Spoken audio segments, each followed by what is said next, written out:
Hello, everybody. Welcome to It's a Long Story, a place where we roll dice, we tell stories, and we create magic. Very excited to be jumping in our little treetop hometown place where we're at. Hometown for none of our characters here. But speaking of our characters, everybody that has a screen. Has a camera and a voice. Go ahead and take a look at the camera and wave and say hi. Hi. Hello. Hello. Yeah. Let's do it. You guys ready? Let's do it. We're gonna go into announcements first. First announcements. Humblewood is currently booked up. I believe, at least for this weekend, possibly for next weekend as well. But if you are still interested in checking that out, you can do so. So first off, Humblewood. Oh my gosh, okay, unbelievable. Red Oh Fair man, was a lot of fun. I love it so much. That's so great.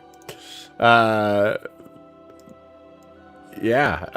Okay. Yeah. Real quick. Humblewood, Silk and Thunder, for those who don't know, is our Saturday drop-in, drop-out campaign that we've been running for the summer, going into September. We'll probably be finishing it out by the end of the month here. But it's been super fun. All the players just jumped from level 6 to level 9. What could have happened to have that happen? Well, I'm not telling. You gotta just play to see. But for those who are interested in playing in a woodland setting as a woodland creature of the land or sky, you could be a mouse dude, a raccoon person. You could be a dove, or a rooster. I mean, no one's been a rooster yet, besides me. I had to put an NPC in who's a rooster, and he's hilarious. Super fun, very whimsical, very silly campaign, and for only a very limited time, you could also be joining in the fun. So that will be every Saturday. Like I said, I think this Saturday is booked up to all 6 members, but if you are quick enough, you might be able to kind of jump into a last spot in the weeks that are coming up. You can do so by going to startplaying.games/GM/It's a Long Story. That's also where you'll be able to find information that will be coming up soon on this next project, which I lied to everyone here yesterday. I said I would be ready to give some information on the world, on that part of the campaign. And you know what? I'm just remembering that I was going to pull that together just now. So not just yet, but soon I will have information for you guys on that.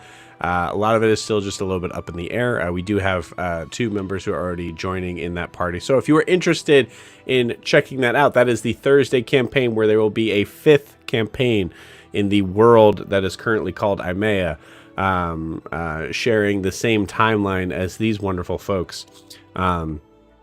Please feel free to reach out to me at that same link right there, startplaying.games/GM/It's a Long Story. Also, if you're watching on YouTube, it is also in the video description below.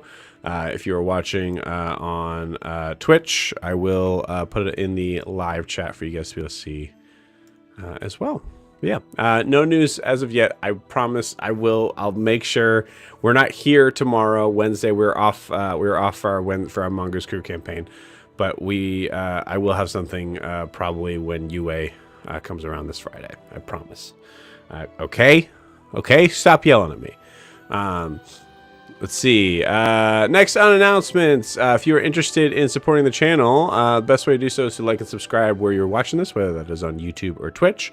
You can also check out our Instagram and TikTok that is down below right there. At It's a Long Story _TTRPG. That's for both the Instagram and the TikTok, where there's some really cool clips, some funny clips, as well as some cool terrain pieces. Okay, I need to send you some terrain of UA's last battle, which was super fun, where they had to fight redcaps in the Feywild. It was awesome. So yeah, I believe that is it for announcements. Who's doing the recap? It is I. Awesome. Cool. All right. Well, before we begin tonight, we do need to get a recap of where we left off. So I believe, Brandon, you have the floor. Go for it. All right. So, after arriving at the family, a community of people living in the trees of the forest wilds in North Imea, and finding their frenemy, Cavish, they make their way to the council chamber. Look, it's in the air right now. They make their way to the council chamber where he explains their failings in creating the snake creature that attacked New Moon in the forest. Not happy with their friend's shame and awaiting the family's decision to help them save the people of Mir, the group parts ways to wait out the day. Cavish, however, pulls Prixa aside and is unhappy that an undead being like herself is not only in their sanctum, but is walking the earth at all. Druids be bitches. Titian making his way to the kitchen, while Adim makes his way to the water distribution center. Grian goes to find Basile to inquire about the city of Anil Duin and winds up in a very misunderstood version of a date. Gonna go play some baseball. Ianthe and Ewolf follow Cavish to get his opinion on the marking burned across Ianthe's hand, but find him talking to a mysterious green light. Cavish is once again not happy about them being there, but Ianthe swears they heard nothing. Just very much as Cavish unhappy. Eventually, the party finds themselves in the soup stump, putting very little of their time in the family together before being escorted to their temporary lodging. As the party settles in, Titian sneaks off to meet a mysterious figure he saw in a window passing by with a demon in tow. In the middle of a normal treehouse village, in an ordinary doorless cabin, Titian meets Aesop, the creepiest motherfucker to date, who is carving dolls out of wood and scars out of skin. Beautiful. I love it. Anything else we need to add, gang? Okay, cool. That was good. Right cheek, let's go. Awesome. Yeah, beautiful. Yeah, we're having some technical difficulties with the left cheek tonight, but it's all good. I mean, that's normal. I mean, the left cheek is always the weaker cheek, I feel like, in some ways. And I'm saying that as a member of the left cheek. Interesting.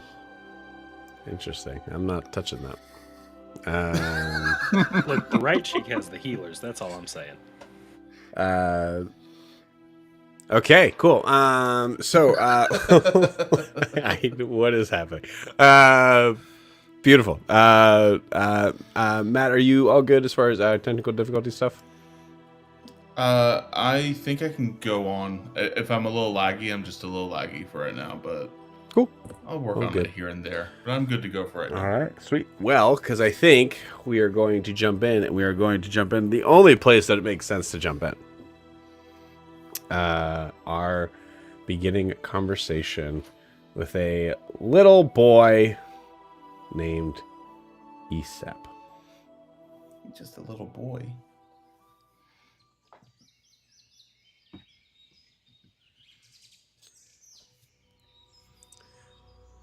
As we come into view from a very beautiful open treetop setting, we can see that there are bridges and hanging ropes everywhere. We see figures that are moving to and fro, and we see in this small little kind of hutch, a little bit, just a tiny bit out of the way, a little bit kind of higher up in the trees. We see a couple figures walk into a hut, one of which is a large Leonin figure, the other a medium-sized green water genasi. As we are slowly moving in from the camera, we can hear the chattering of birds outside, but as soon as we move inside, the sound of the birds goes away from the darkness within. Titian, you are staring at a figure that resembles a boy probably somewhere between 10 to 12 years old.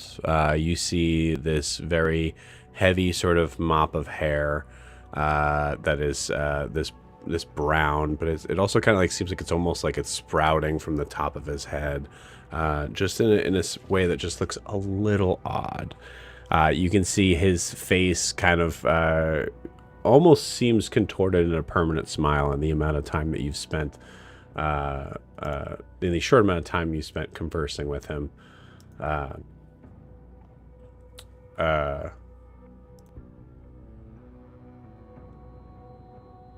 feel like we left off with him literally like maybe not full on cutting himself, but like putting a sharp knife to his head. Is that Yeah, he was scratching his head with the point of it. Yeah. Right.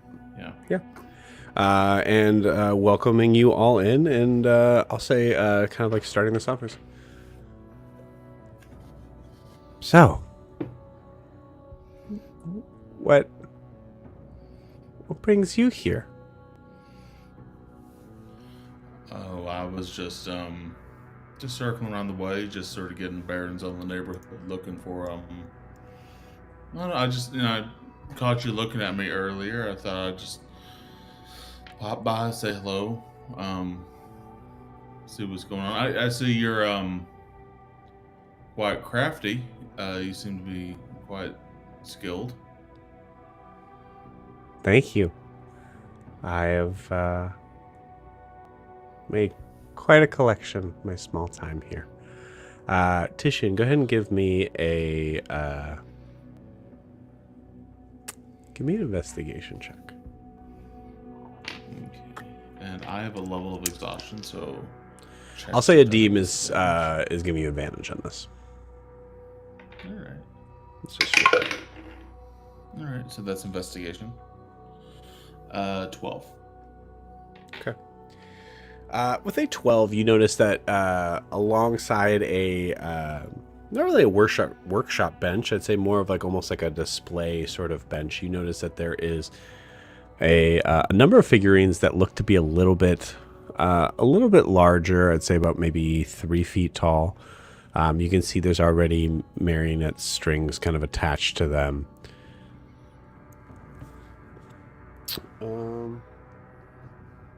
Actually, I'll have you roll. Titian, roll me a d6, please. Sure. 4. 4. Okay.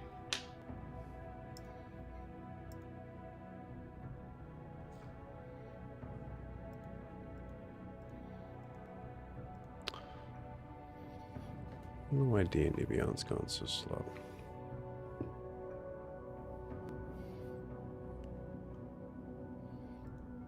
It's all that recoding they have to do. Right. I was thinking it. Okay, cool. Beautiful. That's what I wanted. As you are looking at the models on there, you notice they're not painted. They're all kind of like whittled out of wood. But one of them kind of catches your eye. You notice the figure seems to seem somewhat familiar to you. You see a figure with a kind of rather big beard, a little bit shorter than the rest of them. There's a very simple robe that they're wearing, but you notice that there's a turban on top of their head. And it strikes you as just somewhat familiar. You can't quite place it, but... I go over and Aesop's not currently holding that one, right? I'm assuming it's just off to the side.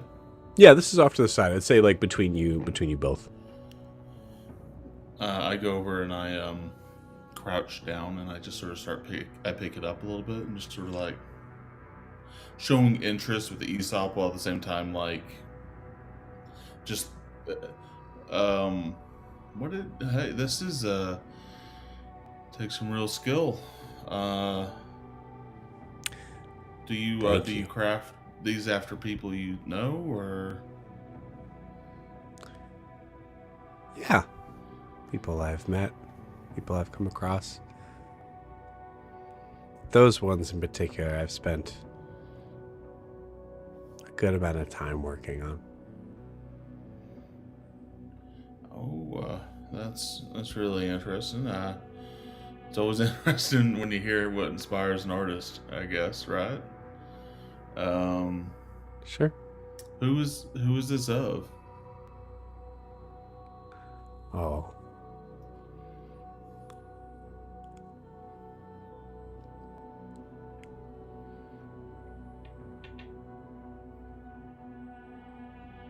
Someone I owe something to. All right, sure, yeah, that sounds. Looks like you at least owe him a puppet, right? Like that's interesting. So, how long have you been here, Aesop?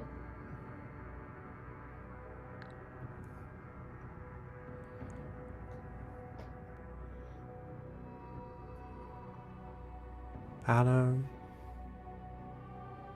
few weeks, maybe a month. And how are you finding the family? Do you feel like you're part of it just yet, or do you have any parents around that might be here to? No. Any adult that may be taking charge of you right now, or? I had someone Uncle? taking care of me for a long time. And that turned out I felt better being by myself. Oh, hold on. Why is that? Why do you want to be by yourself? A lot of it has to do with the figure you're holding in your hand.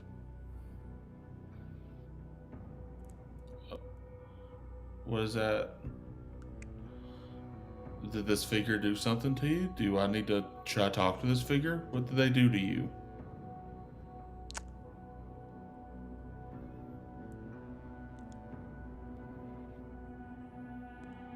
They made my current place of residence uninhabitable. So I had to go somewhere else. So you're here for good? No.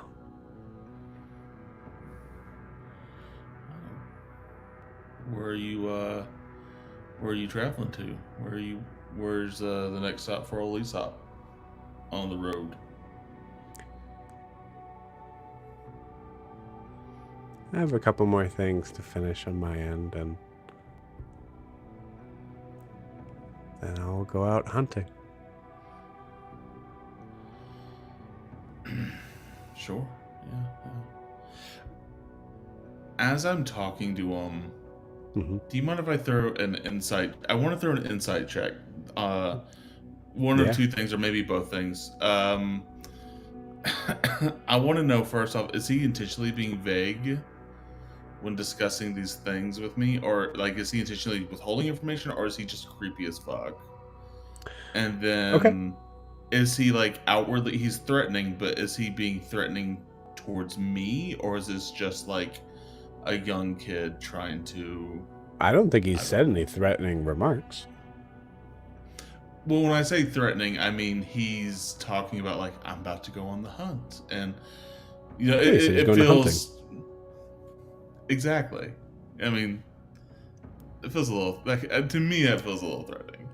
If Titian said I'm going hunting, would someone find that threatening? Well, if he's going hunting, he's going to go hunt. Well, I mean, I think it's within the context. All he said is I'm going hunting. I mean, you're right. I get what you're saying.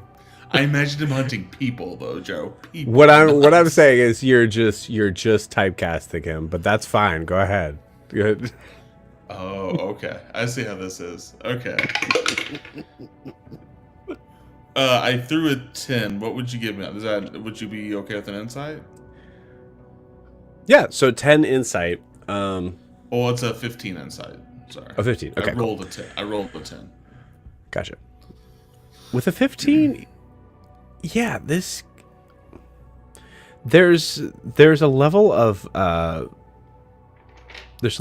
a weird sort of sense of maturity here that doesn't match the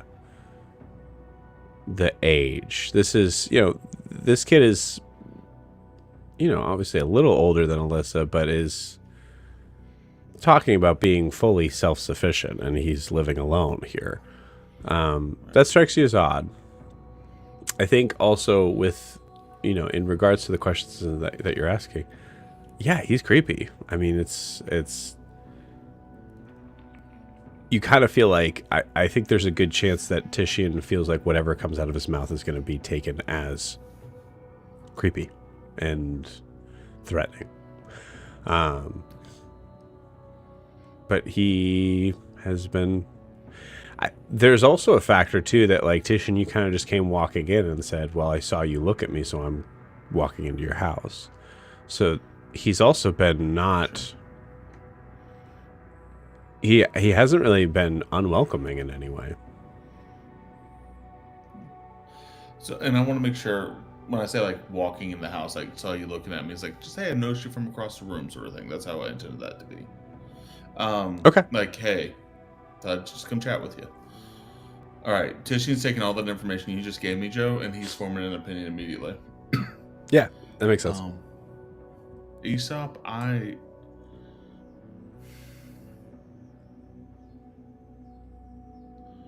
do you want to be alone right now? I only ask because I'm sorry, I just can't. Titian looks a little bit at Adim in the corner, who I'm assuming is sulking and looking at Wooden Mask.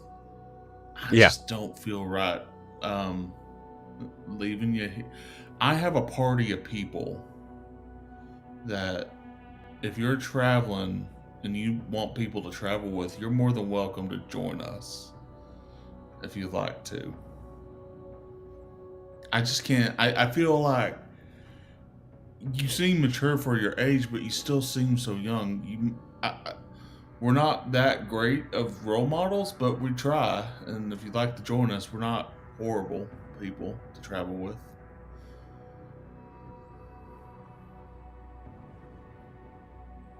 You mean it?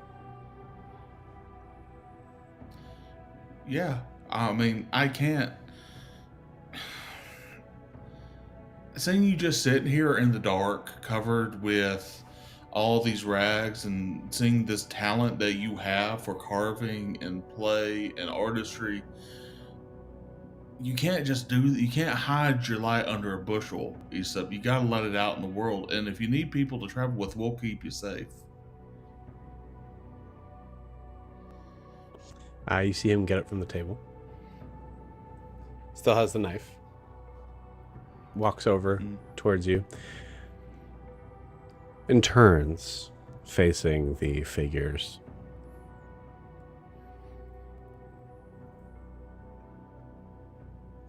You see him kind of take the one in your hand and very gently kind of holds it.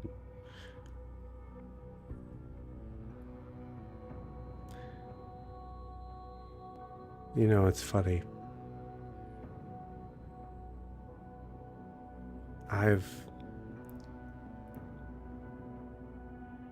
At one point in time, that's all I would have wanted.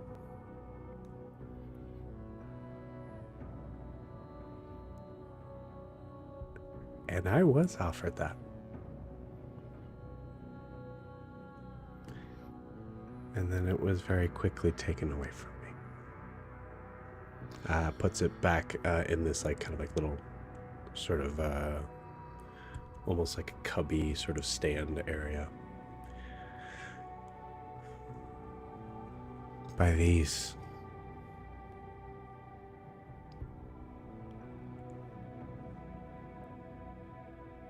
by these people.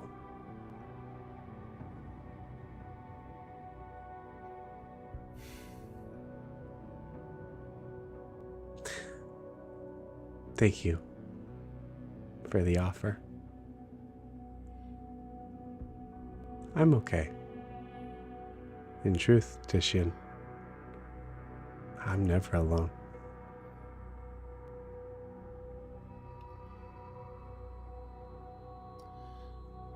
All right. I just know the offer stands. I will probably be here until tomorrow, so feel free to look us up. Feel free to look me up. Yeah, I guess. Yeah. But I do ask, we are traveling. Who are these? Don't want to tell me who these people are in case we run past with them, and we can always stay in contact otherwise.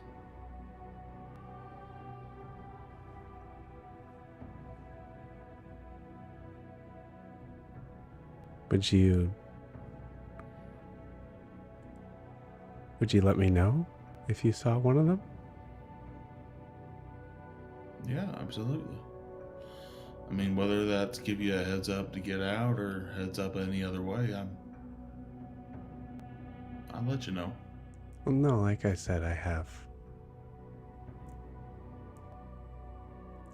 something to give them. A debt to pay. All right. Well,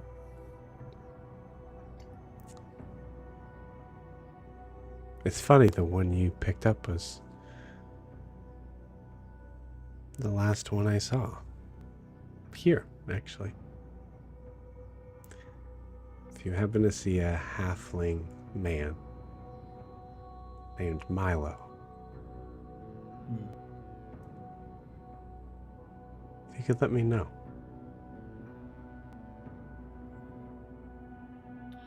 I think I can let you know that. And Titian, you know that name. I know that. I don't think Milo. Well, hold on, Milo was with us. We did meet Milo at the Grove. Okay. Yeah, that's right. So it's Milo you owe something to.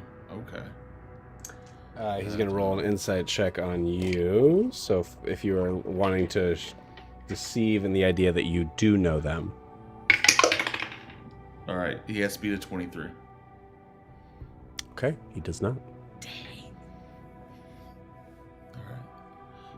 All right. Yeah, I will definitely. You said halfling man.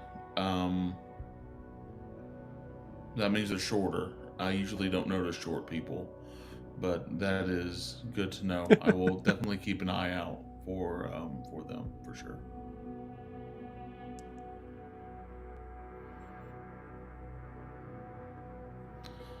Thank In you, the Tisha. meantime, I'm sorry. What was that you said? Thank you. Oh, you're welcome. It's been Hey, Aesop, it's been nice to talk to you. I appreciate this time that you've given me. I guess I'm gonna go ahead and leave now.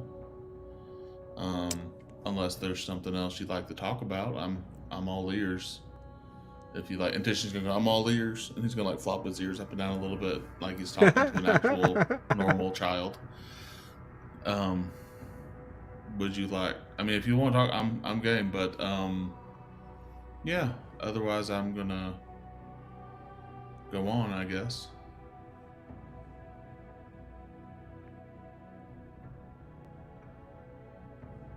Maybe another time. Thank you for stopping by.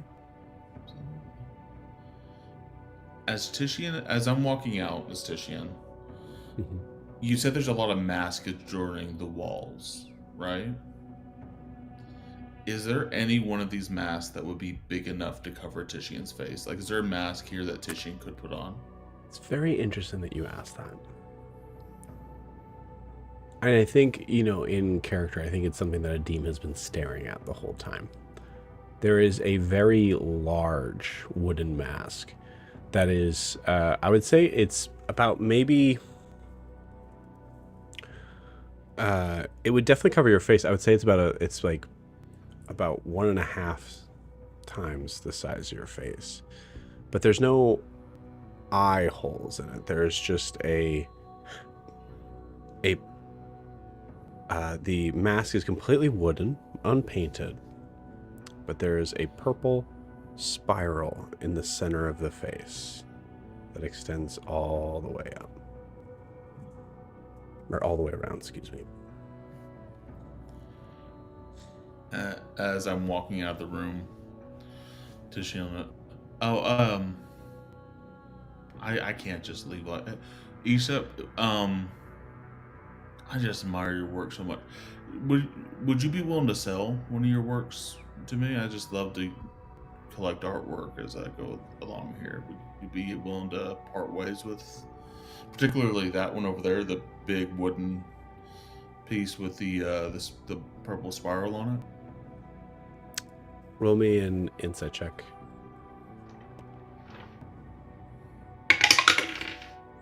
Yeah, not very good. That'll be a 13. So the one that you're pointing at is directly over the table. It's essentially kind of like the center of like the roof of this place. It's facing the doorway. But you also notice that it like seems to like all of the pieces of wood seem to kind of center out from the center of that mask for this hut, like all the the skeleton of this hut. What did you get on your insight again? 13, I believe. Yes. 13. Yeah, well, pretty bad. This kid has been smiling the whole time, to the point of like you feel like there's so many questions on why he's been smiling the whole time. Almost like as if his face is like stuck that way or whatever. You see the smile drop just for a second. And you see a deep purple flash go across his eyes. Just for a second. And the smile comes back.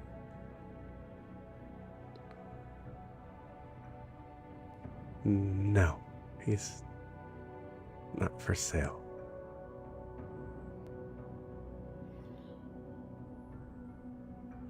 All right, I won't bush you. I just thought I would just be part of your early collectors, I guess you could say. But I'll go ahead and head on out then. If you change your mind, again, I'll be here later around. So but yeah. Tishin, roll me a persuasion check. Remember, you have disadvantage on this. Yes. And don't roll low. Hey Joe, what constitutes low? Does a natural 3 in the persuasion constitute low? That's 3 plus. I do have high persuasion, so that's 3 plus 8, 11. Okay. Smile has not wavered since that moment.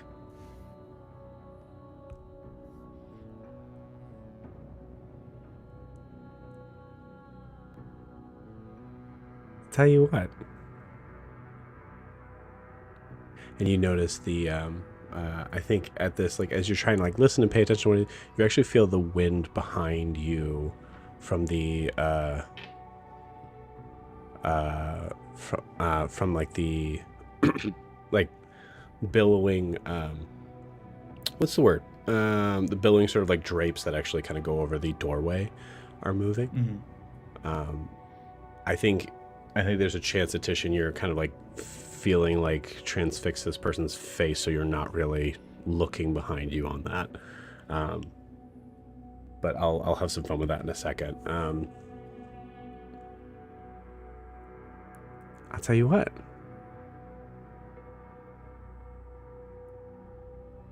Looks up at the mask.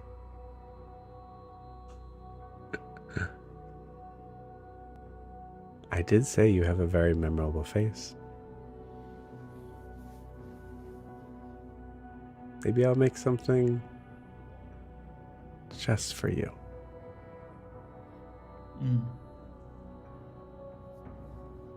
Yeah, that would be. I mean, it'd be fantastic to have something personalized for me. That'd be very nice for you to do. Yeah, I'll be get to awesome. work on it right away. All right, I'll be around. Maybe I'll go pick it up later tomorrow or tomorrow morning or something like that. Oh, this piece will take some time, but I promise you, I'll find you. And I'll give it to you.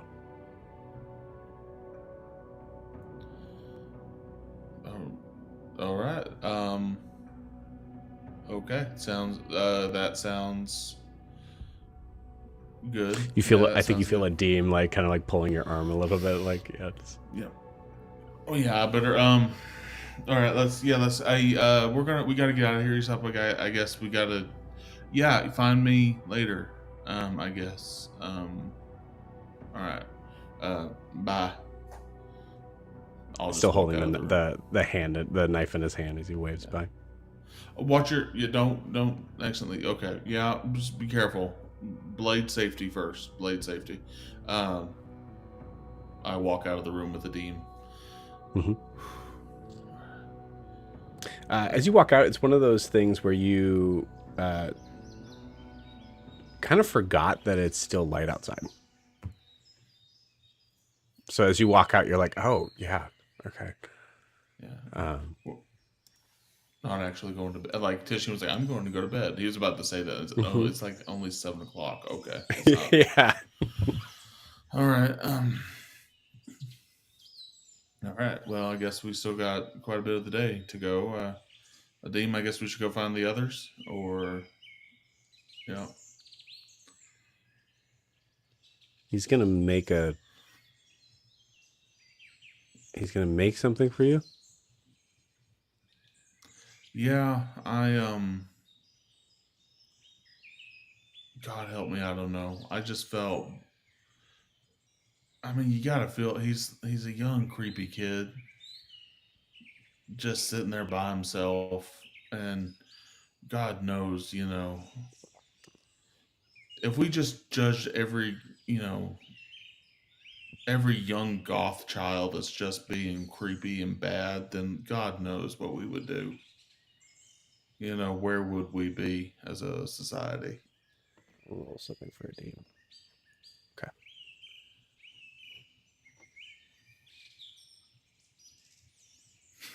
I think you guys are heading back.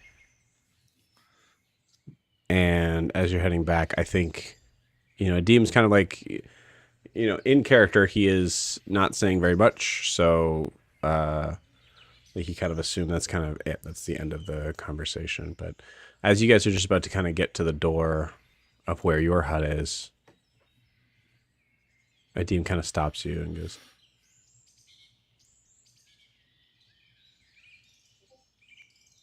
Didn't one of those kind of look like Eldrin? Yeah. And did you hear that he said one of them was Milo? Yeah. No. I bet you if he's one of Eldrin and one of Milo, I'm sure he has one of Gwar and all of them too.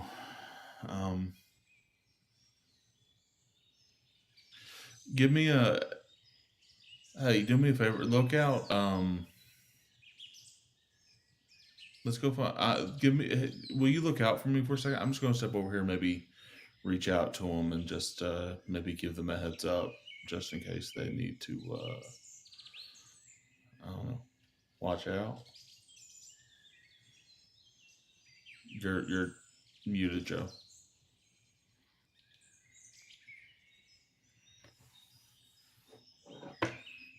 Still nothing. Nope. Nope.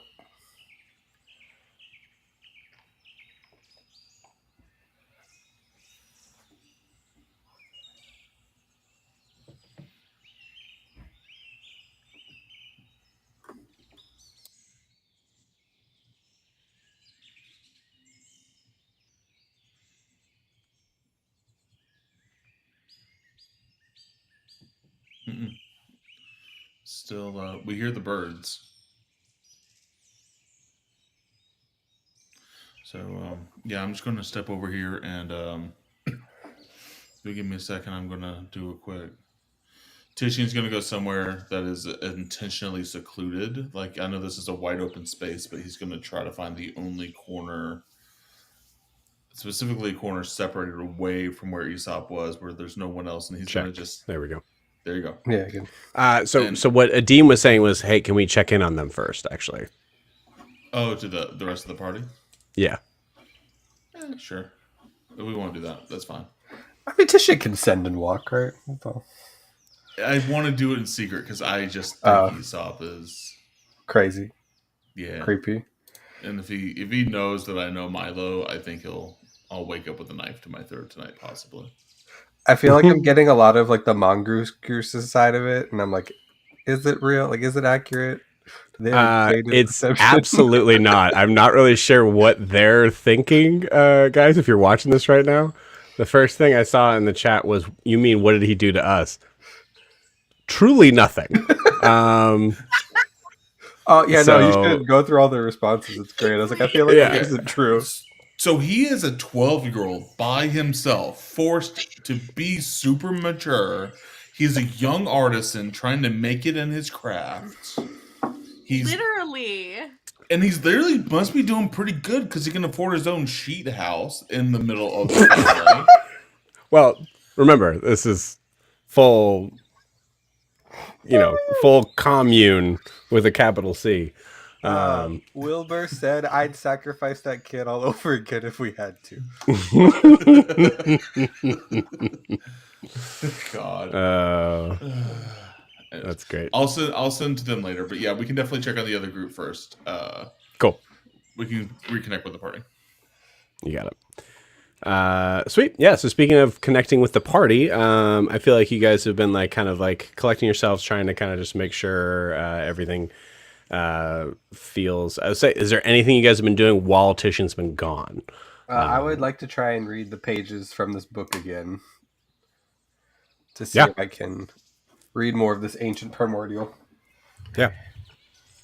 Jet has been trying to fabricate actual beds out of what we've been given. One big trying to make sure. Yeah, it might end up being a big pillow fort of just all the beds stacked together to be as comfortable as possible, and everybody's just going to have to clump together. But he's going to be attempting that. I get advantage on this, right? On this roll because I have Eyes of the Runekeeper. Yeah. Yep. And which is it? Perception, investigation. This would be investigation. Can I use last time's inspiration to re-roll this and still save today inspiration? You certainly can. What are you trying to glean from this? It's been so long at this point. There's been so many fails. I'm trying to read these pages to get as much information on the rods, or I guess the beings of creation as possible. Okay.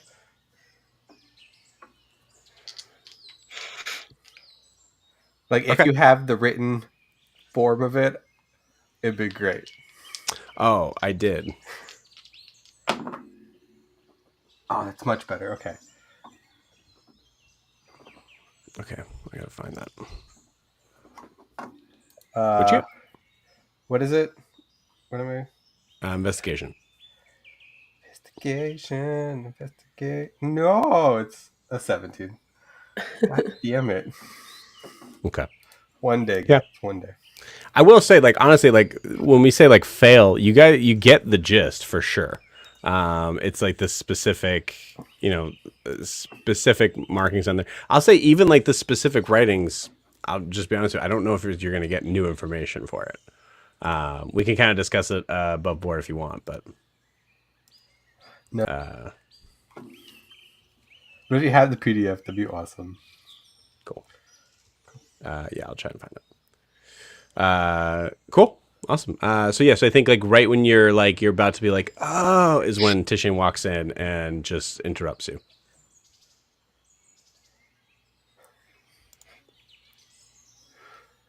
Hi. Hey everybody. Hi. Hey Tishan, you might not be able to sleep on a bed here. They're kind of made of twigs and vines, and you might be a little too heavy. I'm doing my best. Oh, But you can't have these 3 because these 3 are mine.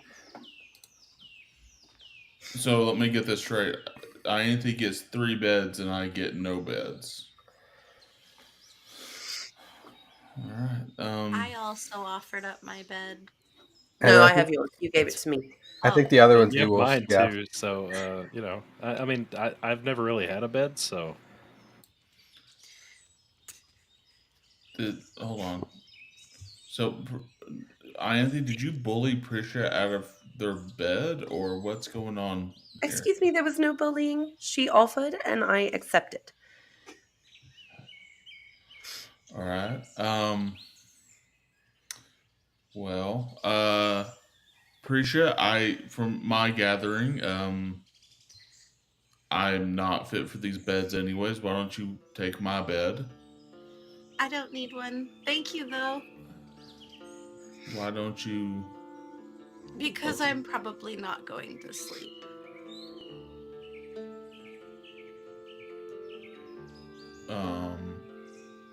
Is everything all right, or what's going on? Are you like a?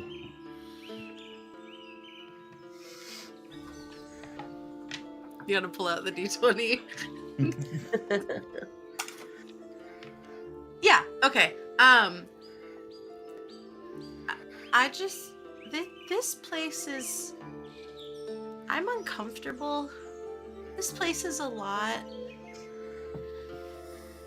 I'm just probably not gonna sleep very well, so I don't really I'll just sleep on the floor. It's fine. Jet can have your bed. Jet, do you want my bed? not really. If you can't sleep, I might be able to do something about that. That might help. Okay. Oh, you're talking to Preacher, not me. Oh, I was just. Yeah, there's nothing you can do about this commune and their inability to. Tishin, you look kind of tired. Do you have a minute? Sure. I can mitigate some of that. Give you a decent rest. Sure. What are you gonna do? Oh, well, I can give you a cat nap. How long has Jet been waiting for that? A long time. So long. You could definitely tell Jet's been holding in this joke for a long time to try to gauge everybody's reaction. And then he just kind of if you could see a black scale dragonborn blush afterwards because he only got like a little chortle. I think Griad's gonna snicker for sure. So can I get a second level of exhaustion for get that joke? I'm kidding. That was good. A third. Is Matt's anybody- sounding crazy on your end too, right, guys? Am I crazy? Am I sounding bad? Matt always sounds crazy, but we love him. This isn't no more helpful. than- Are you guys hearing No, the that's normal. glitchiness? He sounds normal. Okay, all right, cool. I'm gonna just reset and come back in real quick. Okay. Awesome. Yeah, I guess if you can help me out though with. Does anybody else need a quick nap? I'm all right. Tishin, what happened that you're so tired? I mean, we've we got a There good night's was sleep last night. I mean, it's been a big day, but what happened that you're so tired? I went to go get some soup, and then I just got caught in a conversation about soup with this very kind older turtle. lady. That lasted 4 hours and 20 minutes. 23 minutes. 23 See that? minutes. Like, no, not the 4 hours and 23 minutes, just 23 minutes. We're only I involved didn't for like a leave half you an that hour. long, Tishian. Hold on. That was not 4 hours and 20. That was just 23 minutes. Just 23 I think minutes. it was.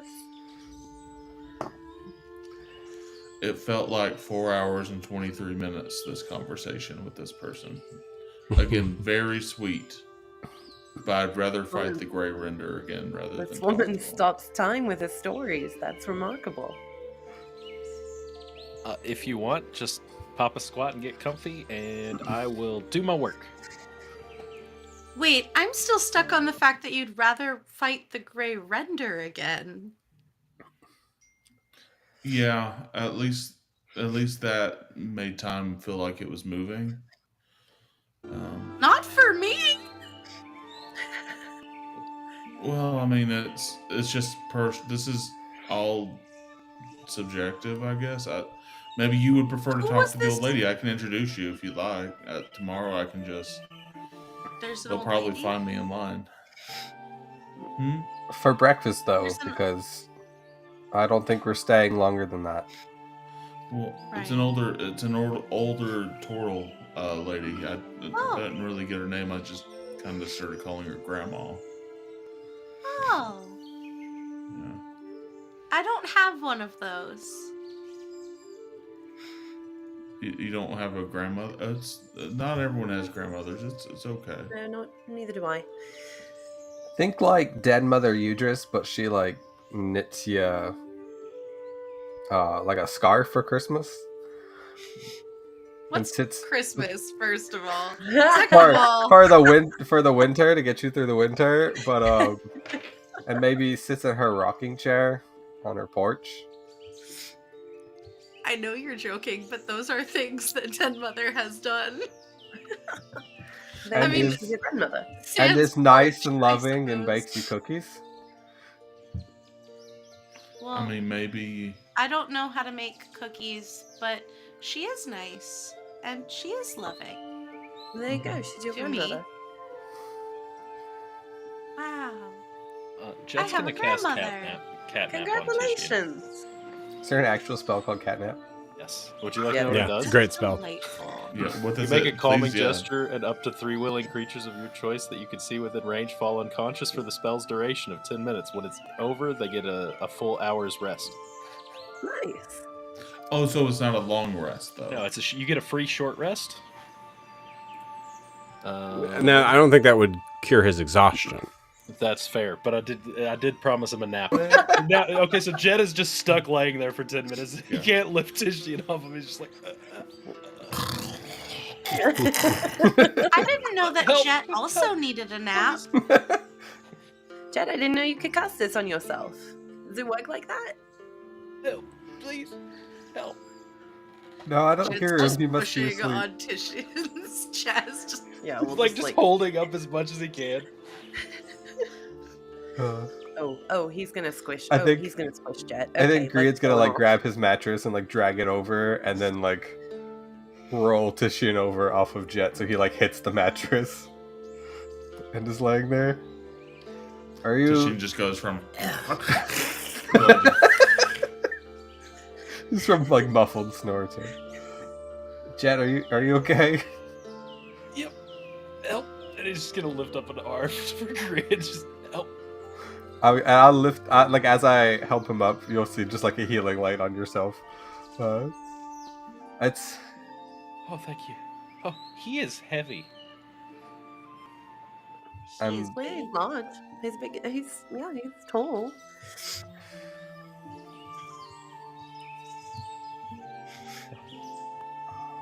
So I think it's like lunchtime now. The meetings. I thought it was closer to evening, right? Is it We've closer already to had, evening? yeah. I thought we ate lunch. And that's where we were at. You ate a late lunch. Cool. So for just. Did they say that they were going to call us for the council meeting to be there? Or that I we asked could be Curtis there? if he wanted someone to go and he said he'd come find us if he did. Okay. So I suppose just make ourselves ready to Yeah. plead a case if needed. Okay. I'm just Who, waiting. I mean, I'm willing to go speak. Is there anyone else who might want to go speak on behalf if we're called? I'd be happy to go as long. I mean, I don't think it would interfere with meeting with Basile because she's probably gonna be there too. So Oh yeah. yeah, I'll go. Okay. So if we're called, it'll be me and Grian going to plead the case of Mia. I feel like a dean would want to go if he wasn't taking a nap with Titian. That's just me. Maybe we'll leave a Dean and his scowls. That's true. So He's just you kind and of peaceful when he's sleeping. he's very peaceful. I know. Seems he almost just goes to a normal Kim's gonna face, not fight just like every this. one of us. All right. Well, in the meantime, Jet, here's your book back. I think I finally got the gist of it. It's been a couple times, but relatively non-distracting You know, if you moment here. translate it, I might be able to help you. You keep looking through it.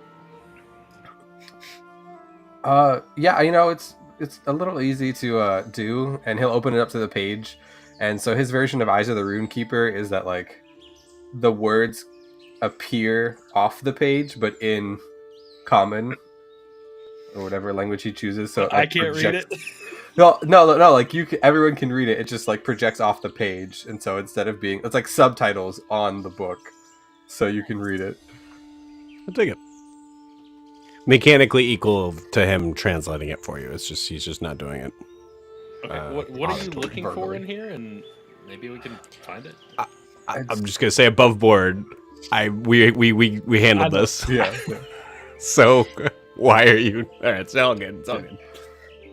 But so I think I've got the gist of it, but I'll kind of put it all together, and I'll let you guys know what I summarize to find out information on the roads of creation. I think that could help us. If there's any, Great. if we come across any other mysterious beings or situations anywhere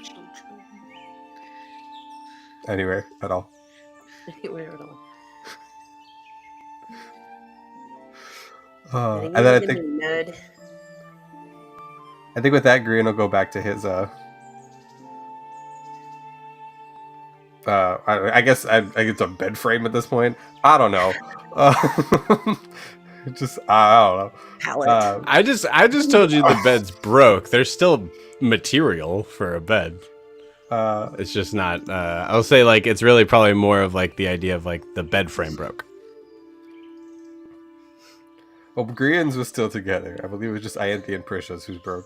Cool.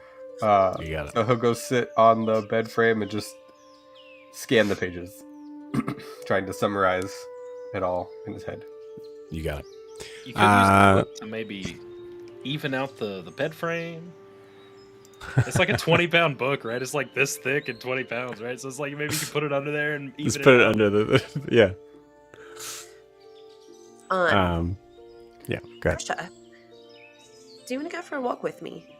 I wanted to go out and find some wine. Do you want to come help me? Sure. Great. Okay. We'll be back. Beautiful. You guys head out. I'll say actually, let's see, roll for this. Okay, cool. As you guys are heading out, you see just kind of like walking up, essentially like the sort of short rope bridge that connects your like platform of your place to the like webbing of all of the others. You see Basile making her way over to your hut. Basil. Hi. Oh, hi. Hi. Were you looking for us? Or any of us? I was gonna, Green was gonna teach me, show me the baseball. Right. That. Yeah, he's right inside with everyone. Okay. Great. You find everything okay? Everything to your liking? Where would I find wine? Oh. Well,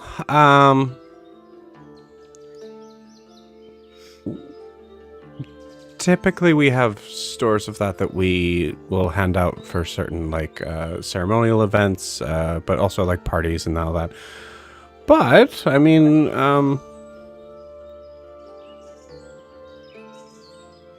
I guess you can,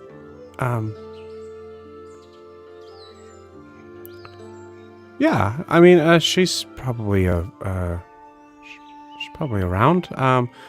We'll say so by the where you ate, just past there. There is a rope bridge heading out to the east of there, so to the right, and you're gonna follow that for about I say only like 50, 60 feet, and then there's a small little hut that you'll notice that has its own sort of collection for water in the back of it. So it's about the size of your place, but and then ask for Helga and just say Basile said it was okay. Great. Thank you. You'd mentioned parties. Is that like a nightly thing or like I just Oh, think it depends. I just think we're here for such a short time. I would love to see a family party. Oh, yes, they're usually pretty great. Everybody really gets into it. Sometimes we dress up, which is really fun. I My don't language, believe Basil. How do we get one going?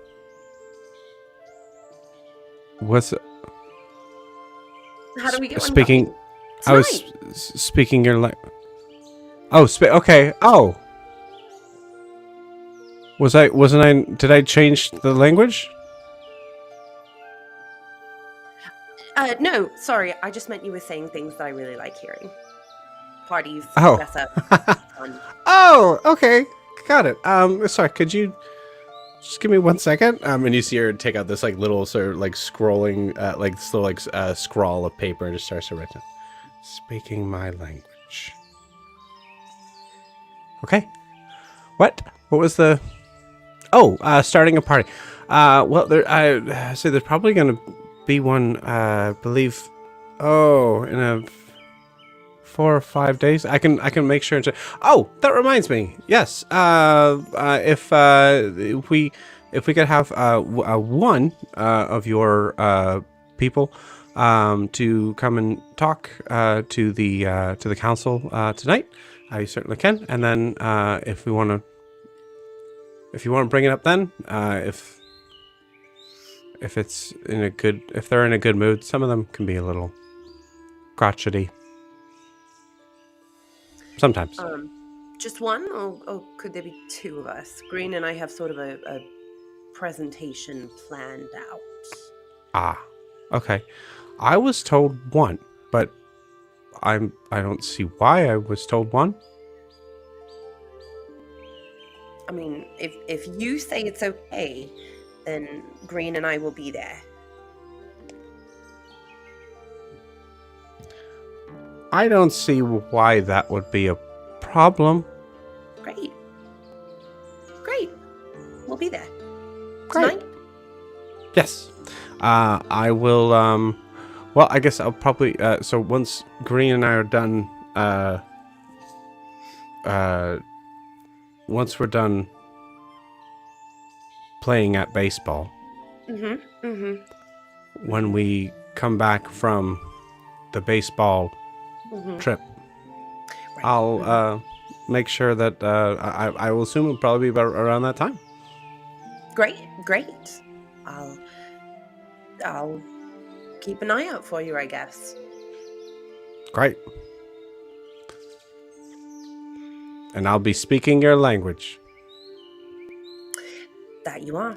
You are saying things that I like hearing. And I'll continue to do so. Fantastic. Okay. Okay. Good luck with the whatever that is. Good luck. All right. Great. Looks at Prisha once and just kind of does a very quick nod and walks right by. Yeah, Yanthi. Yeah. I think I was more lost than usual in that conversation. What do you mean? I don't understand any of what was just said. What is at the baseball? You know, I'm not really sure. I think it's a green thing. Okay. Does everybody have a thing? Like there's Prisha things and Grian things and Ianthe Everyone's got a thing. things. Absolutely, everyone's Okay. got a thing. What's your thing? Wine. Oh. Well, then we need to find Hulga? I think so. Yeah. Okay. Do you remember any of the directions? I wasn't really paying No. that close attention. I think Great. that way points in the Awesome. opposite direction. Awesome. Ultimately, once we're like hopefully not near anybody, Mhm. I kind of want to pull Prisha aside a little bit. Don't do this to me, homie. So, do you want to tell me what you and Kavish were speaking about? No? Interesting. I thought maybe it'd have something to do with why he thinks you're responsible for this. And I'm going to show her my hand. Oh, he thinks I'm responsible for that. Yeah, he does. Do you want to tell me why he thinks that? Prisha looks very uncomfortable. Mhm. Is there a place? So we're walking just in a direction currently, right? Or have we stopped walking? I've probably stopped you. Okay. Prisha just starts kind of fidgeting with the trinkets on her belt. She's avoiding eye contact with Ianthe. I did not do the thing on your hand, but I can see why he would think I might. Okay. Prisha, have you seen the marking on her hand? No, I haven't shown it to She anybody. just held her hand up, didn't you? No, I know, but I'm saying like, yeah, Oh, there's I don't think I've like, looked at it. yeah. No, I haven't shown it to anybody except you, Wolf. I'd say like feel free to roll some druid checks on that. Yeah, I would Some love druid to shit. roll some druid. I'd love to do some druid shit. So when Ianthe flashes her hand, Prisha looks kind of. I'm just like holding it up. I'm like holding holding it it, like probably a little menacingly close. Why does Kavish Okay. think you did this? She's gonna grab onto your hand with both of hers and look at it. Okay. I'd like to roll some Okay. druid shit. You got it. Which druid shit am I rolling? You tell me. What are you trying to figure out? Okay. It certainly wouldn't be a religion check, cause I think I'm gonna start with a nature check and see if it's something that I have, or yeah, we'll start with a nature check if I've maybe seen it around the grove. Like, not the grove, seen it around my circle. Like, if it was anything that maybe Den Mother Eudris had put down as a protection at any point, or if it was like, it's a symbol, I'm assuming. And so I'm not sure how Prisha would know symbols. Because I don't think she, like, ever studied a religious textbook? Well, I'll put it this way. So we're going to be starting with you rolling a wisdom saving throw because you're touching her Great. hand. Oh, yeah, cool. But I'm going to say you have Kind of advantage on this. Great. I am pretty wise. Oh, they're both the same thing. Okay. 21 for a wisdom save. 21. Nice. Cool.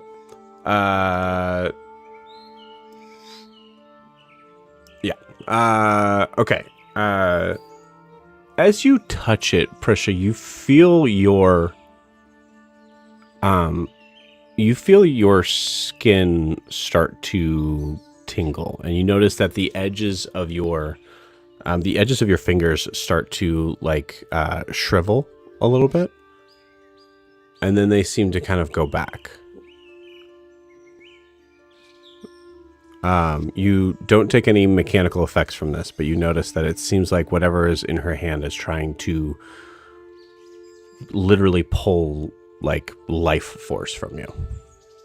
Okay. Yeah, I would like to roll a medicine check then, actually. You got it. Which I would have an advantage on with experienced eye if this is necrotic in nature. Necrotic in nature, is that what you said? Well, it says... Oh, no, never mind. It's medicine checks to determine the cause of death in a corpse. Never mind. I'll just roll Gotcha. a medicine check, though.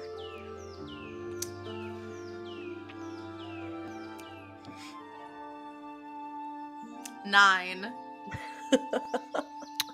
Cool. I'll say this, with the 9 in medicine, you recognize this is something that is not it's not topical in any way. It seems like it's something that has come from something deeper and has pushed out to here. You recognize it, I think, as possibly some sort of curse that has significant necrotic energy to it. But I would say necrotic in a way of parasitic.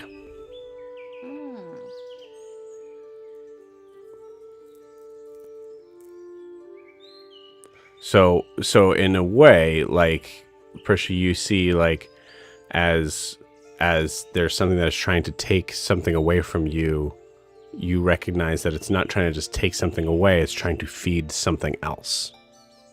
Okay.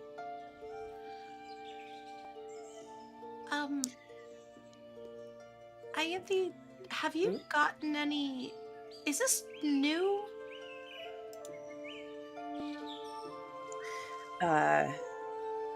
It showed up while you were talking to Cavish. Which is why I thought maybe you would know something about it. That is not what Cavish was talking to me about. Okay. So sorry, guys. I'll be right back. I'm going to just try to jump in again. 1 sec. Okay. I'm going to continue to yell at Prisha. Okay. That is So not what Cavish spoke to me about. And what was he speaking to you about then? How I'm not supposed to be here. I mean, none of us are supposed to be here. We just sort of stumbled upon it. Yes. Sure. But that's not what you mean. As far as your hand is concerned, that I have nothing to do with it, I don't think. But, have you touched anything new and magical? Just curious. Prisha, I know that you are not responsible for this, because I know who is responsible for it. But I want to know, what about you makes Cavish so certain that you are responsible for it? And why am I promising him that it's not you? I can't protect you if I don't know why I'm doing it.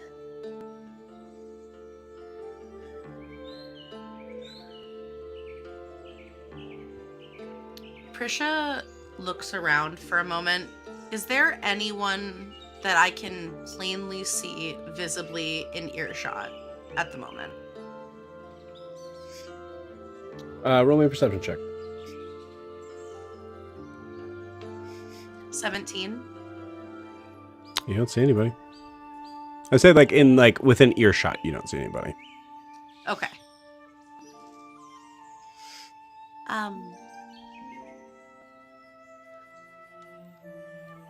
Kavish is unhappy that I am here. Specifically. Because I'm not supposed to be here. Anywhere.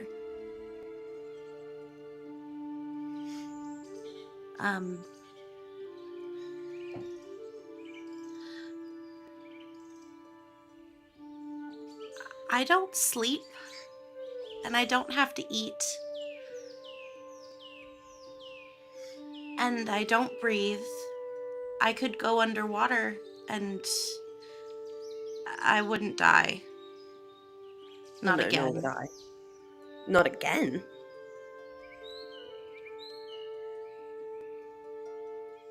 That part.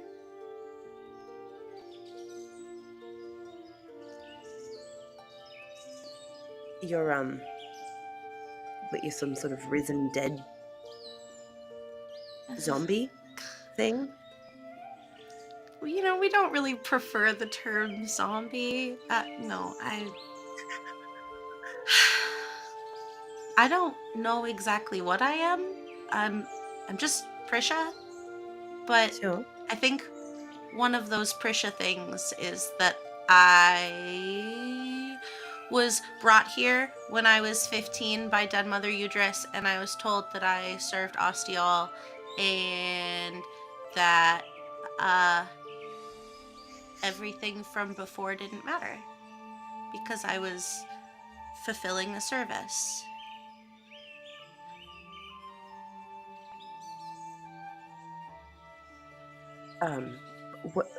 What is Ostial?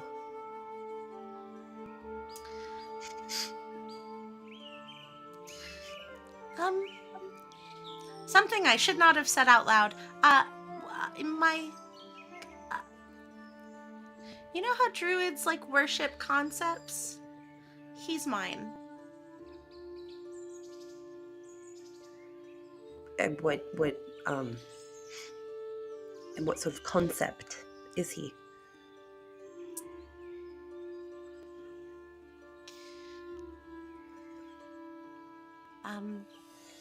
Well, it has a lot to do with death, although I think that's kind of obvious. Yeah, I probably could have guessed that. She's kind of like wringing her hands, like she's like really nervous to be talking about this, and I think that that's really obvious. He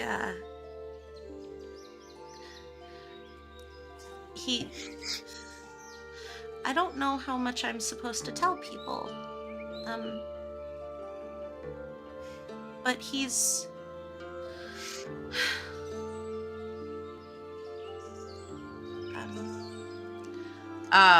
sorry. I need to look something up really fast. Sure. Sorry. Ianthe, if you would also like to roll anything, you certainly could. If I was raised in a fairly religious household, has this Ostial popped up in, any like don't be like Ostial or I think Dead Mother had mentioned him to us very briefly in the cell. Ooh, that maybe sounds so vaguely familiar.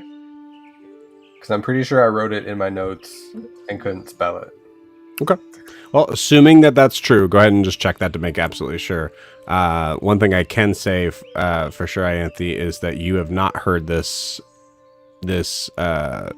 religion whatsoever. No check required on that by anyone other than possibly Dead Mother Udris. I don't know what the check is, but I rolled a natural 1. Beautiful. Not only, so it doesn't matter whether or not you have heard it, you don't remember it. What the hell is an ostial? I have no idea. There was a lot happening. Yeah.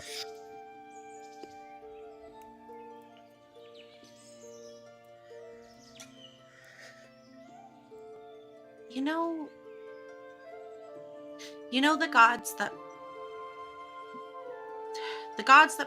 work with death. They're like the Raven Queen and right? Like well, there are others, and one Ostiel is a god of death who kind of messes with the afterlife, I think.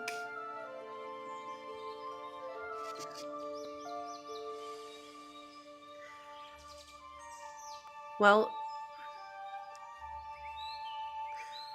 look, I'm not gonna like join your death cult. Sorry, I didn't ask. but for what it's worth, I've seen part of the afterlife, and it kind of sucks. So, I mean, so have I in Titian's mind, and that also sucked. yeah. I just We had a friend who worshipped the Raven Queen, and she took them from us. So I'm not terribly fond of that particular god of death. that makes sense. I mean, Ostiel's a little different.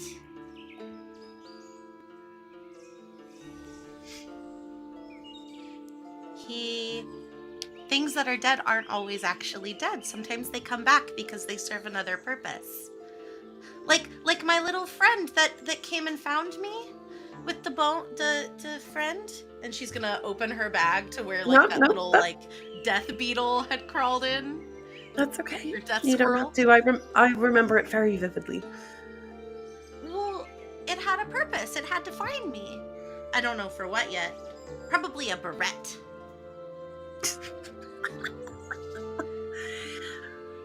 Okay. Okay. Finding a new purpose. Recycling. Sure. But I get the feeling that Cavish doesn't like me. Actually, it's more than a feeling. He outright told me so. Very threateningly, actually. I imagine the people here adhere to a very strict life cycle and not particularly fond of things that mess with it. So,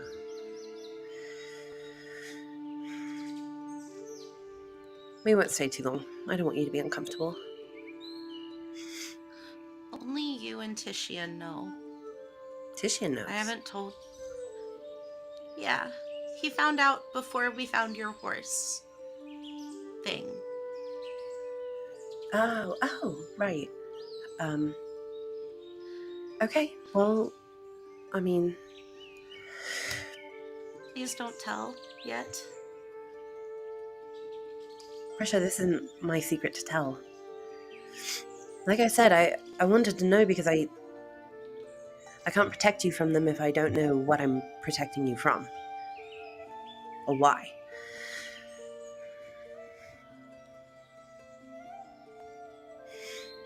Oh. Okay. I get it. We're friends now. You want to protect me. I do.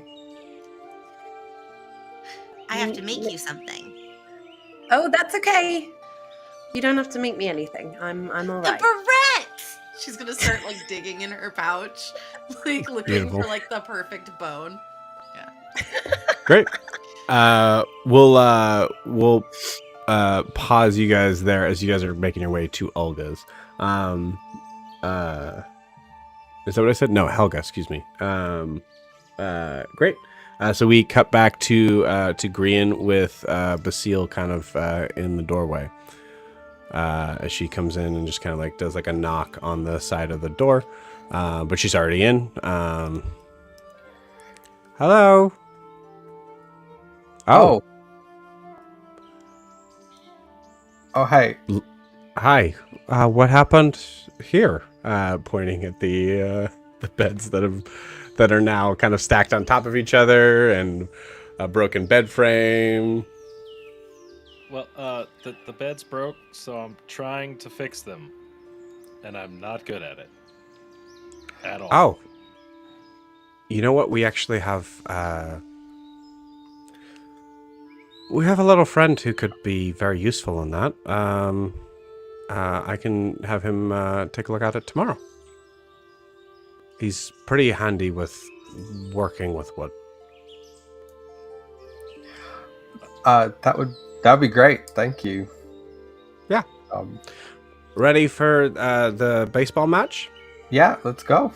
Guys, I'll be back later. Yep, and he'll just. Have fun. And as they walk out of the door, Jed just goes, "What is baseball?" Why are they having a match? I have no idea. I don't even know what baseball is. And what do they mean by match? And we cut from here. Cool. So Grian and Basile are you are both walking. Differences where like we saw like Ianthe and Prisha kind of turn right, you guys turn left, and end up at a like sort of spot here where you see there's like it almost looks it's like it's kind of like a lookout sort of place where there's like a very small, very like honestly flimsy looking like banister. What should I say? It's like a rope railing. Yeah, railing. There we go. Thank you. So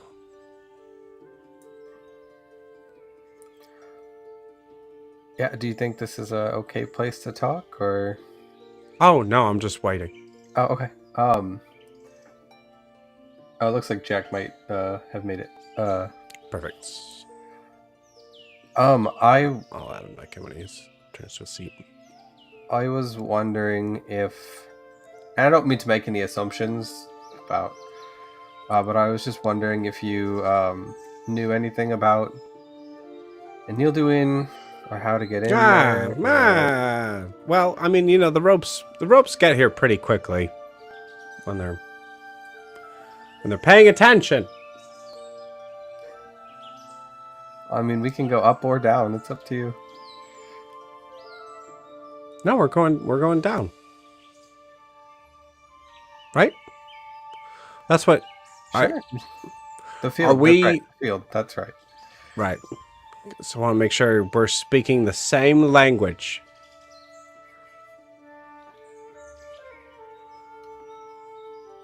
I think he'll respond to her in Elvish and just like, "Yep, got it." Oh wait, that wasn't okay. But like, yeah.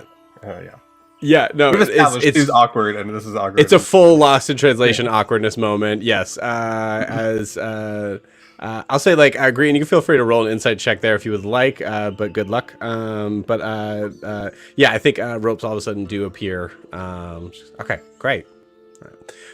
Green, I think as you're like noticing this, you're also like looking up and you see the treetops from where this goes up so high that you're not really sure what these ropes are attached to. Like, it could be attached to something. It could also be attached to nothing. You're not entirely sure what's going on up there. But it's so high up. It just kind of fades off into the distance. As you see, it kind of just gets loud. Okay. Well, you take that one, and then I'm going to take this one. Yeah, sure. And he'll just grab it. Great. And then just so you know, these are magic ropes, but they will not save you if you let go. I think I'll be okay if that happens. Great. All right. Awesome. See you down there. And you see she holds on, and the rope seems to completely lose slack as she is just like full on looks like she's falling to the ground. I think that doesn't scare Grian, considering he can fly, and he'll just go too. Beautiful.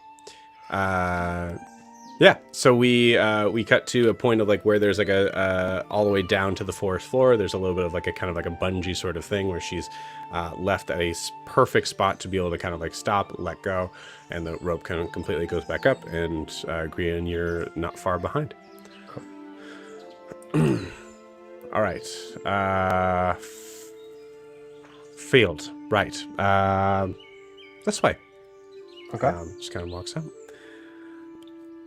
At a certain point, you notice that the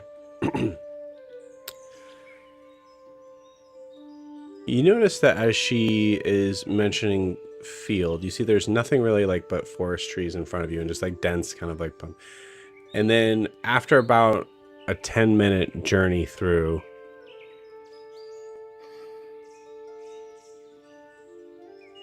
you're right up on it. When mentioning the phrase field feels a little bit of an undersell, as you see there is essentially a garden that is out, but it is a garden that is truly like maintained by druids in a way of allowing the wild, the wildness of the flowers to be able to continue and sort of stretch out.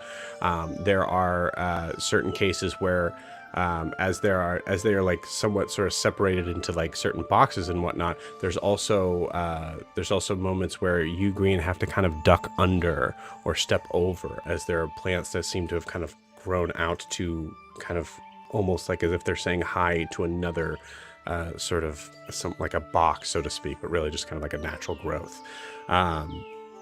You notice that I'll say actually give me an investigation. Actually, give me a nature check. Okay. It's just a 4. Cool. With a 4, it's very pretty.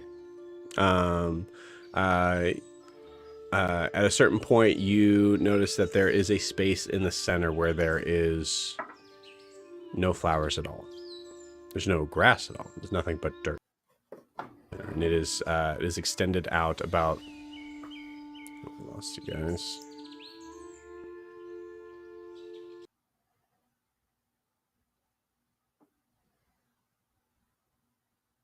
I think Joe's jumping out and come back in.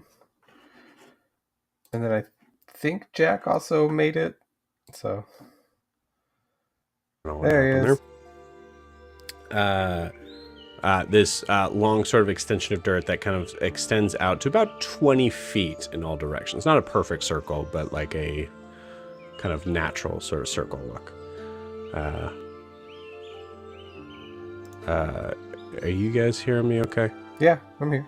Okay, all right. And she just kind of stands in the center of it. Okay.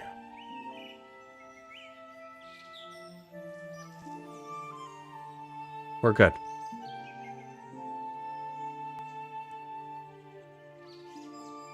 All right. Okay. I nailed a one. Yeah. I am familiar with it greatly. What questions did you have? So many. But I wanted to know how do I find it? How do I get there? Well, I guess maybe this isn't as common knowledge as I thought. You can't. If they don't want to be seen, then it won't be seen. That's why they've been able to exist for hundreds, possibly thousands of years. I mean that's pretty much the fairy tale, is that it's impossible to find. And I know from somebody that said that you can. There's a way in if somebody in the city wants you in there. You can find it. I'll, I'm just. I'm trying to find my birth parents. I was born there, sent away, and now I'm just trying to find my way back. What are their names? I don't know. And he'll take his necklace like out from underneath his armor, and it's just the rainbow pendant. And he's like, "This is the thing I had on me when my adoptive parents found me. And all it has is my name on it, and it just says Grian McCraith, like on the back of it." McCraith is the adoptive name, right? Not your birth name. That's his birth name. Okay, so you have McCraith as a name. Okay, cool. Ashwin would have been his adoptive name, but his parents felt it right to. I mean, I could say that. This is the name I was given. My adoptive parents didn't give me their name. They just felt that it was. As much as they loved me, they just felt it was right to know who I am from the get-go. And yeah, I just like to. I just finding out where you come from. I know I'm not an elf or anything, so I don't know how that would go over. But just just finding out where you come from, who you are, is something I'd love to find.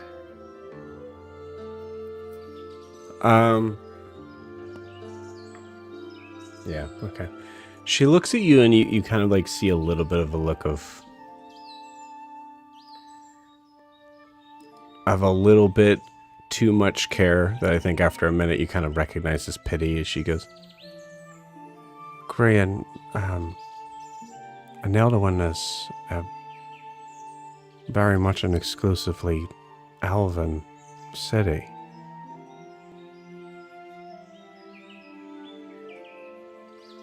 Yeah, and I know that's one thing if I am the way I am, and I think at this point he'll like unfurl his wings in full like glowing gold glory. I'd love to know why the way I am the way I am, if that's where I come from. Is it possible that your adoptive parents... I'm so sorry, but is there a possibility that your adoptive parents told you just a story that would make it easier to digest? I mean, you're not elven. I mean, it's possible. They found me on the banks of a river that runs through the forest in a basket that didn't look anything like what people normally make. I don't have the basket anymore. It kind of burned to a crisp when they died. So. Okay. Listen, I would help you out any way that I can. I understand wanting answers, and I can't even imagine what it would be like to not really know exactly where you come from. But I'm kind of the worst. Not the worst. I am... That place is a distant memory to me. And honestly, besides the knowledge that I'm sure is very important, you're not missing much. And Eldawan is beautiful. But it's very close-minded. They're holed up in their own magical fortress for a reason. It's not a not a place for open discussions on anything. Which I know is not what you were looking for, but I she looks at the pendant and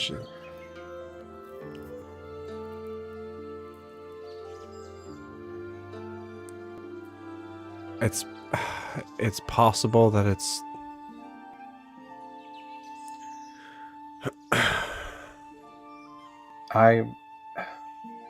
if anything, no matter how hostile it is, on top of being different than the people that are there and knowing where I come from, there's a question that always burns in your mind, is that why? right.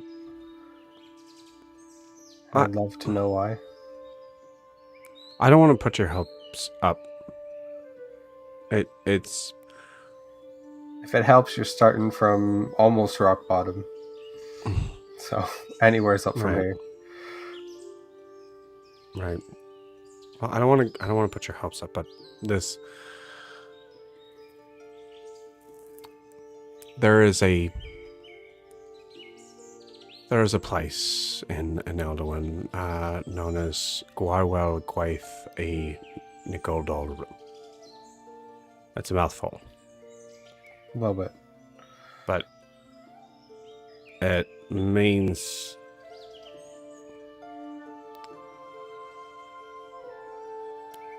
the Rainbow Library.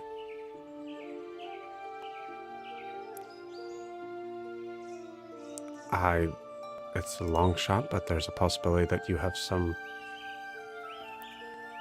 sort of connection there. It's more information than I've ever had. So I'll take it. Thank you. I guess step 2 is just making it through the door. If you do ever get there, there is a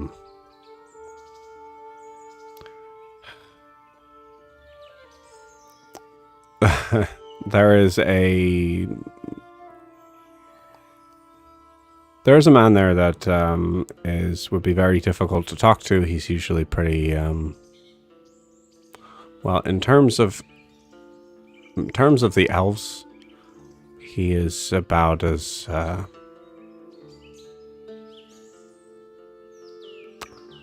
uncharismatic as any elf I've ever met.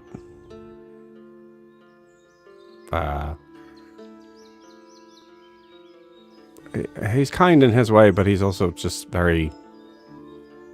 Anyways. His name is Lacerian. Lacerian O'Rain. Okay, I'll look him up and maybe he can help me. That's possible. I mean, he's connected with the library, so that's... Well,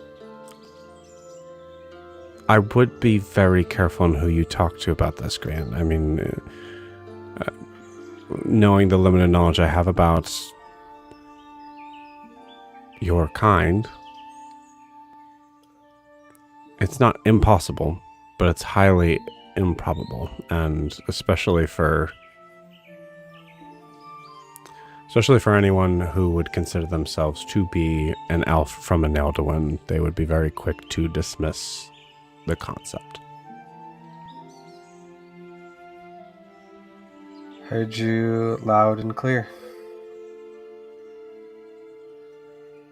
Is there anything I can do to repay you for all of this? I don't feel like I've given you very much, so I wish I could give you more, honestly. I feel like it's mostly bad news, so I apologize. No, I have a waypoint now. I have someplace I can go when I'm there.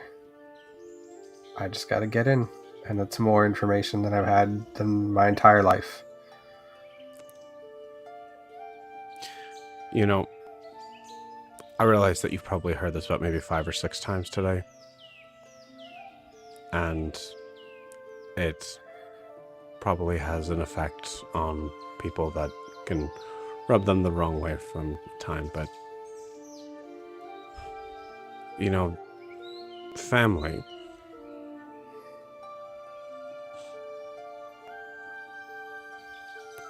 Well, everyone here adopts the understanding that you can choose your family.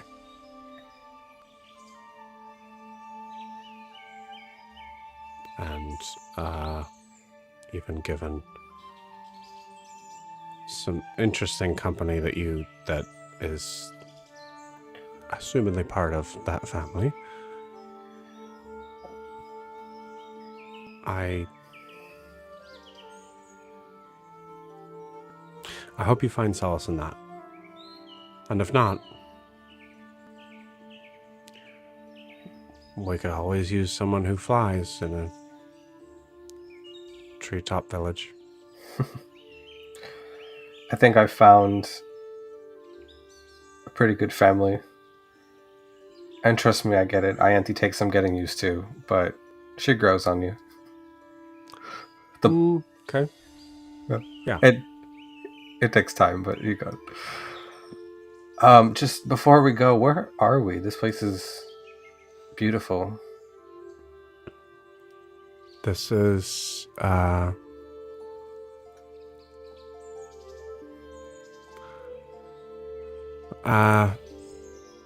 this is where it all started. This is the call this the Garden of Birth. For the snake creature?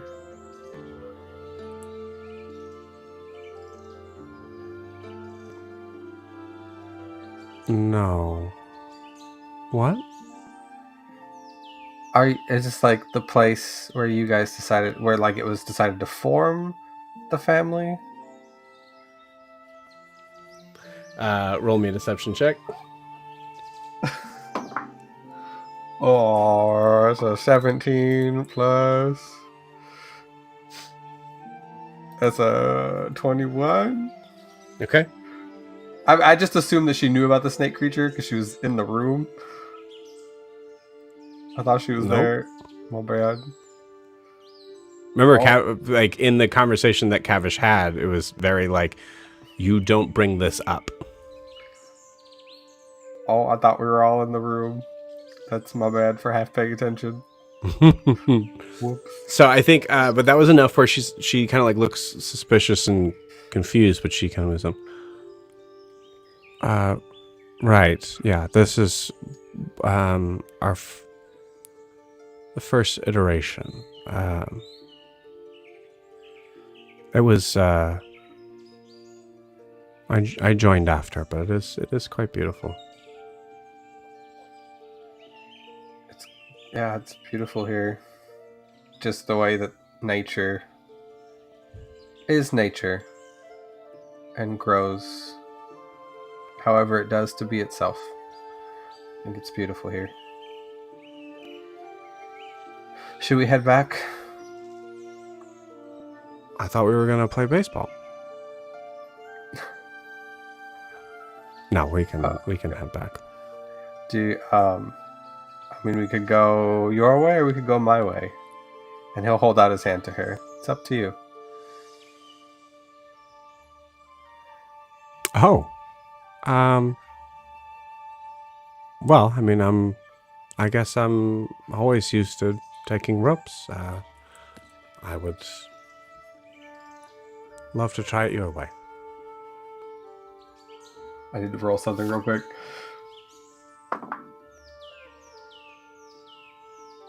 I need to decide which one it's going to be first, and then I'll roll. Low, she's Okay. coming with me. High, I'm giving her fly. Okay. Okay.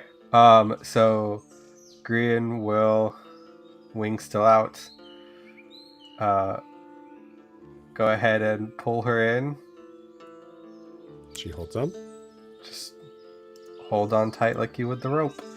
And he's going to fly with her to back to the family. Cool. Please roll me a survival check. I don't know what that was. Okay. It is a that is a 19 because I actually have a really high survival. Okay.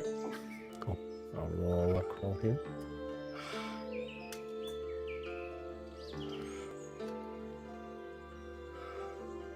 Korean, roll me a perception check.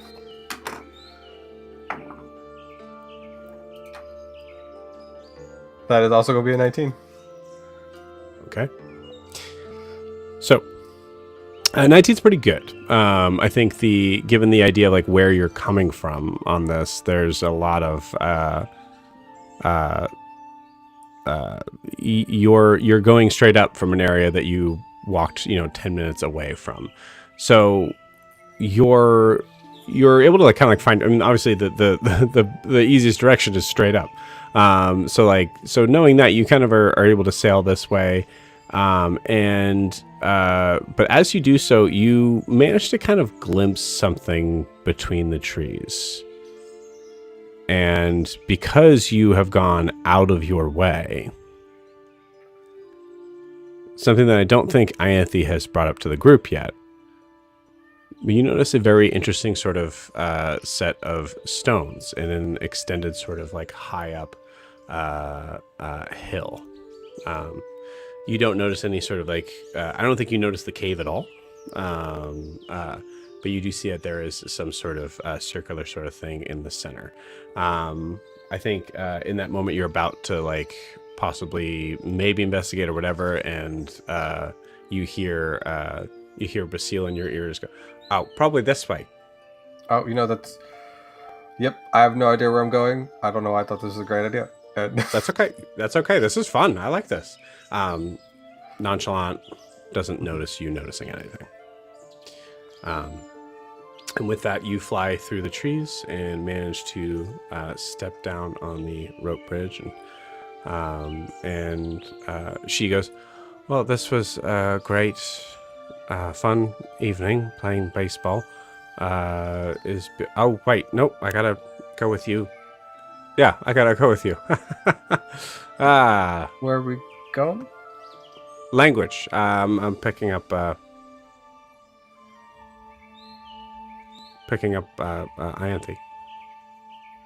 So we have the council. Oh, the thing. So. Yeah, the council. Oh, Yeah. yeah. Oh, it is that time, isn't it? Oh, okay. Yep. Yeah. And then yeah, let's. I think it's this way, and he'll start walking.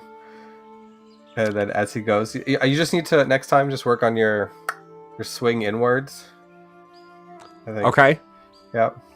Now, you said for me to bend my knees. Why did I need to bend my knees?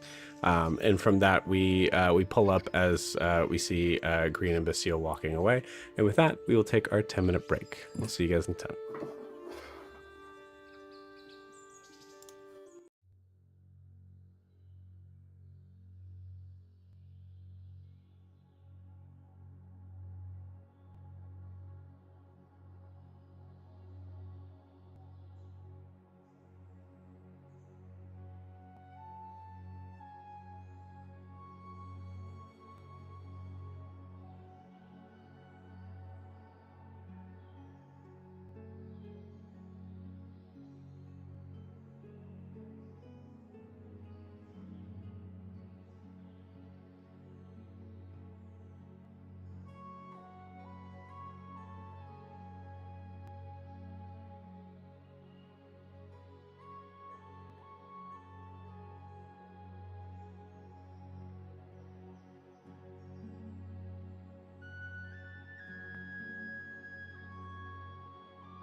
All right, we are back.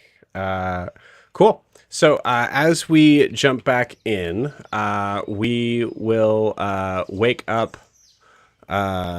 I'll say this is like kind of like in the process while the rest of you guys are kind of like still hanging out here. Titian, you wake up.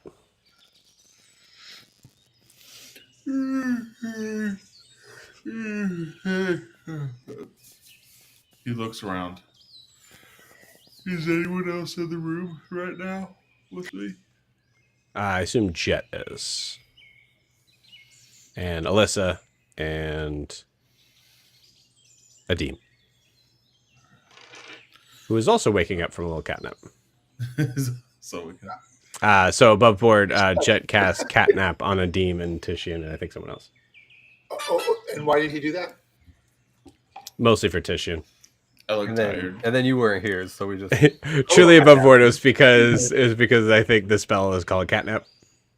Yep. I'm having fun. That was the whole point. I was saving that Yep. one. Yeah. You caught a stray goof right there. That's what that was. It's like a That's nice what it little was. pun. Okay. Tissue. I'm gonna stand up. Did you sleep, Dave? Unexpected, but I think I feel better. Are there any positive effects of You can the take a spell? short rest. Oh, Yeah, you get like the short rest sort of like part of 10 it. minutes Yeah. short didn't need it, but okay, sure. I'm like, didn't I get? Well, actually, you know what? I might roll some hit dice because I'm down from hit points. So I'll look at all these Nice. on that. But yeah. feeling Also, better. above board, Adim. So the ESEP conversation went equally creepy. You Surprise. Titian recognized one of the puppets looking somewhat familiar, but didn't quite wasn't able to like quite place the place the familiarity to it until the name Milo was mentioned, and after that, yes. So ESEP has a marionette of Milo, as well as a couple other figures that upon leaving I rolled for you, and you recognized another one of them as Eldrin. Oh, really? Mm-hmm. Okay. he has a debt that he owes them. That's how he put it. Just A gift, he also said. Wonderful. And I recommend catching up on the chat. So. And Joe. The chat went Joe- wild. Joe went ahead and, as you shared, that Adim saw Eldrin in there with Titian. Yes. So I know this as well. Yeah. Sure. Okay. Yeah. Okay. I'm stretching and saying it was a good sleep. Yeah. She's just gonna take a second. All right. Actually, I'm gonna. On that note, I'm gonna. If you don't mind, I'm just gonna step over here for 1 second. I just need to like check in on I'm just gonna go over here and have a quick chat if that's all right with you, Adim. All right. So just give me a moment if that's all right. Sure. I still keep an eye on him because he has a tendency to wander off and pretend he's somewhere else. Cool. You got it. Well, yeah. We all have ADHD somehow, to some extent, I guess. Yours causes damage, though, Titian. Titian is just gonna go to the corner. Like he's gonna stay in the same room. He's just gonna go to the quieter part of the room. So like I assume opposite of where Alyssa is right now. Okay. And he is just going to. Alyssa walks over. What are you doing? Who is that? Is that Alyssa? What are you doing? I'm over here minding my business. What are you doing? I don't know. I'm bored. Where did Ianthe and Prixa go?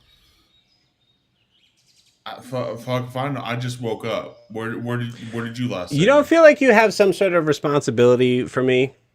No, not at all. Your Just- Ianthe's problem, not mine. All we have are leaves and wood and hay. Yeah. And we're up in the trees, which is really cool, but Hey, You know. hey, Alyssa. You know what else? There's a million stars in the sky, and I don't know how that will help you either. but realistically, we're just naming shit now, ain't we? If you're not paying close attention to me, you never know. I might burn this whole place to the ground. Are you? What's it? Are you? Hold on. Are you? Looks at everybody in the room that like is. I And was. the team literally shrugs, like, "Go ahead." I was kidding. Darn. And I I go was a back to whatever I was joke. doing. All right. It's not polite to joke about arson when Okay, you're sorry. literally in a tree house. This is not appropriate behavior. Okay, fine. I'm gonna go outside and wait for Ianthe and Prisha because you guys are boring. Well, I was going to apologize until you called me boring, but you go ahead and go outside right now. That's fine. Fine. With me. That's fine. Fine. Maybe Monkey Man might swoop down and take me away. Maybe Just he walk will, outside. and That would be then you'll exciting. be a pain in his ass instead of mine. That's what I think. She stares at you, mouth agape.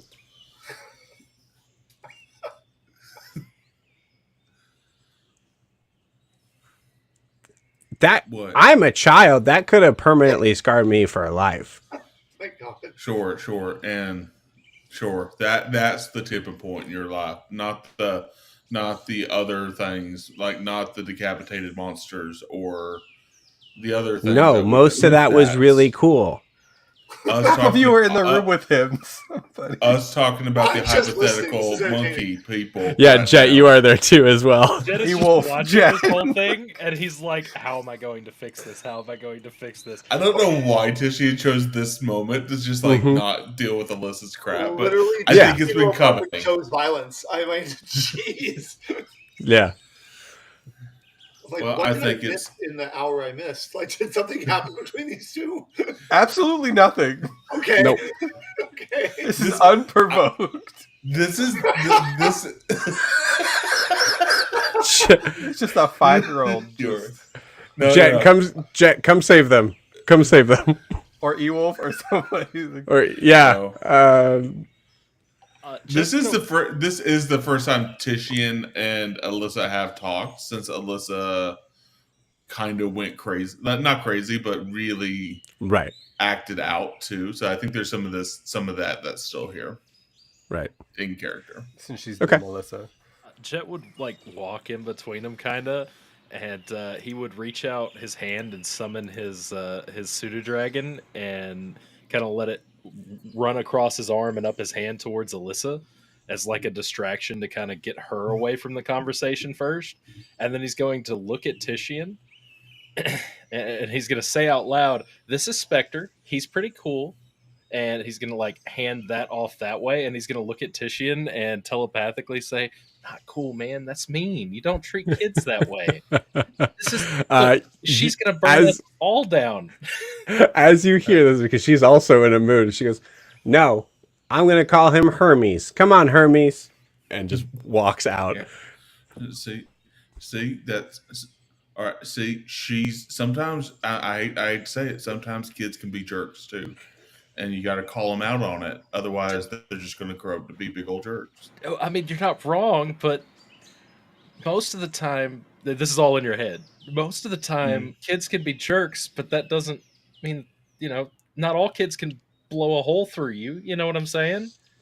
Ewolf kind of like comes up and goes, "I got it. I'll stand outside with her and Thank you, Ewolf. Hermes." All right. Whether she has a pseudo dragon and an e-wolf, a deem could care less, and just relaxes on whatever cot or straw that he was on. Beautiful. Oh man! All right. I'm just going to tell you. I understand where you're coming from, Jet. Little jerks become big jerks, and big jerks tend to be bigger problems. That's all I'm going to say. But we're feeding into making it worse. I'm not the one giving her presents of pseudo dragons, Jet. Maybe that's, I don't know. I'm not. Who am I? I'm not.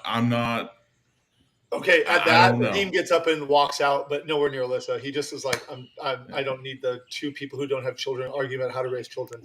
Right. And just is like, You guys hear in the background, you hear Alyssa in the Hermes, sit. I don't know. I don't. Sit! Spectre probably would not listen to being called Hermes either, so he would just stand there and look at her. That's the Beautiful.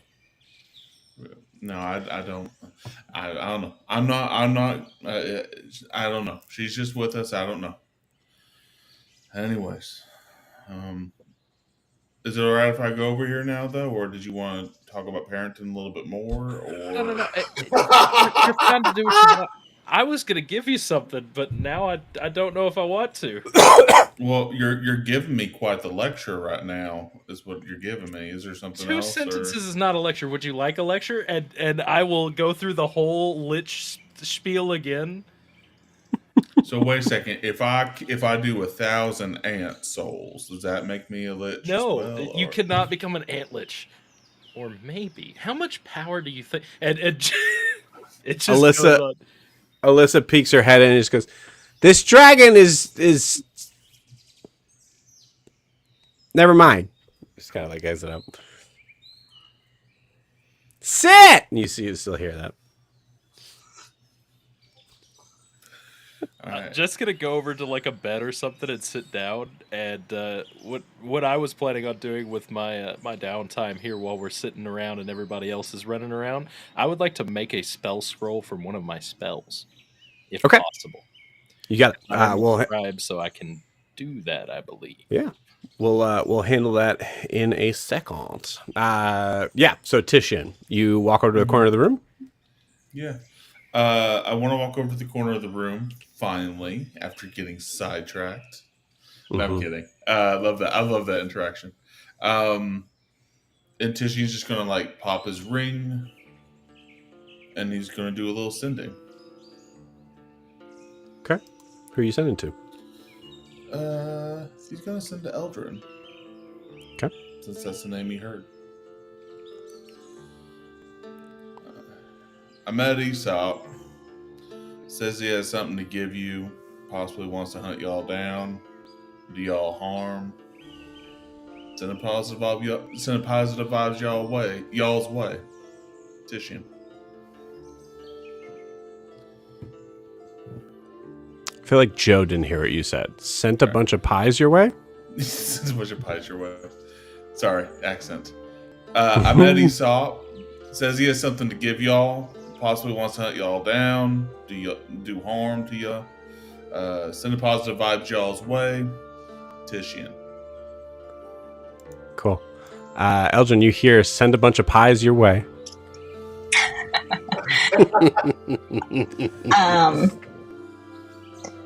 Eldrin, there's a pause before you get a response, and Eldrin says, "I don't know how much harm he can truly do. He's just a boy, but whatever he thinks is fair probably is. I hope he's doing well." Titian will receive that.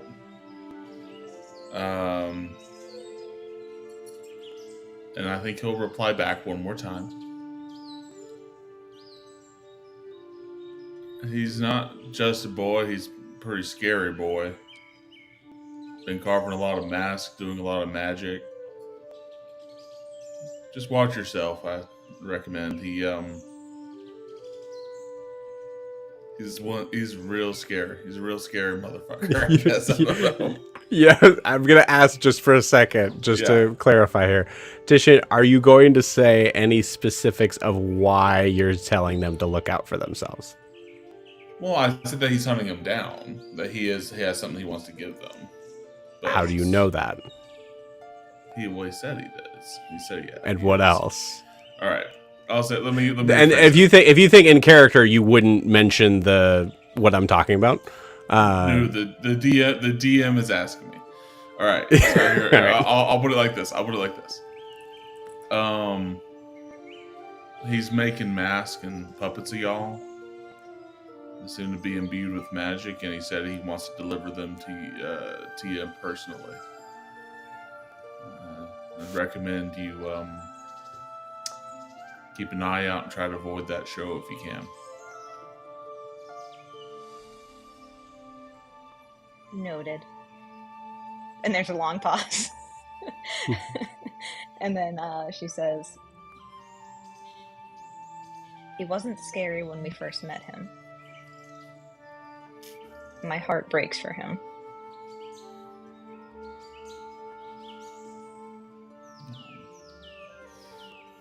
That's a lot. Tishian's not going to be able to send anymore, but Yeah. Well, that's sad because it means that he was not always an R.L. Stein creation. yeah. I'd say, Titian, do you want to roll any sort of insight check on that? I know it's just a message, but... Yeah, I'll roll an insight check on that. Okay. Elgin, persuasion or deception, if there's anything that you're wanting to kind of hide in that. Are we still on the day that I have Hero's Feast? Yeah. Okay, yeah, so absolutely. I get +4 to my persuasion. Hold on, let me go dice. Oh Yeah, boy. you got it. I did not roll. I still have exhaustion, so I rolled a 7. Didn't you just Okay. get catnap? Aren't you Short rest. exhausted? Has a to be, long has to rest be to a get long there, rest. Oh, okay. An 18 persuasion, which is very good for Eldrin. Okay. So 18 persuasion with Titian's 7. Right? 7? Is that what you said? 7. Okay. Yeah, I think. I mean, Eldrin, it's up to you if you want to kind of like instill a little bit more of a vibe on that, and if you want to kind of be a judge of like what a 7 would be on that. You have the floor. I would say you hear a little bit of arrogance when Eldrin says noted. And then with the 7, you probably at first take the pause as like dismissal. But when you hear her talk again, I think even with the 7, you can tell there's a lot of emotion behind what she's saying. I don't know if you can quite tell with the 7, but it was the worst day of her life, or one of them, very recently. So, Excuse me. so I feel like maybe you get a little bit of a mix of like, is she being dismissive and arrogant? Wait, I also hear she kind of sounds really like emotional. This is weird. Yeah. Mm. It's confusing because of all of it. It's really confusing. Yeah. Beautiful. Yeah. Great. Awesome. Cool. Lorianne, thank you so much for popping in. I appreciate it. Thanks for popping in. Thank Bye, you. Lorianne. Have fun. Can't wait to be on Monger's crew pretty soon. Oh, sorry. No. She's Oh, and by the way, Oh, shucks. Oh, darn. Oh. Okay. Well, that's... Oh, that was the wrong one. Oops. All right, there we go. Beautiful. Yeah. So you get that remarkation, and I think it's interesting. I think it would be. What was Titian trying to glean from that, or was it truly just like a watch your back? I think it truly started as a watch your back. What's going through Titian's mind, and this is something, it started as a watch your back because he could tell there's something magical going on here, and it seems to be that Aesop might be dangerous, or at least, at the very least, an unknown quantity in that respect.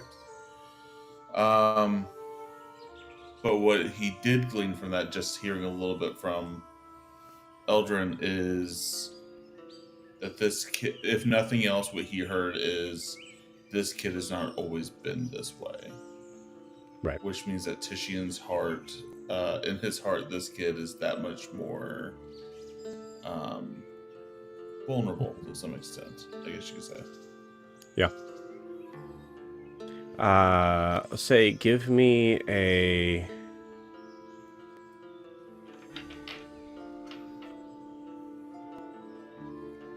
So give me one more insight check. So kind of like on the situation, on yourself, kind of gleaming from it, that sort of stuff, to kind of get an idea of what is true. All right, that's a little bit better. That'll be a 15. Okay.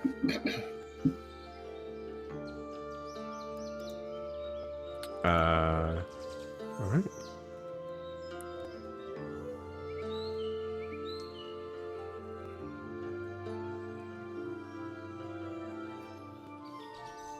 Again, I think I'm with the rolling this at 15 disadvantage. Yeah. I think with the 15, you kind of get a... You get an interesting sort of, like, insight into...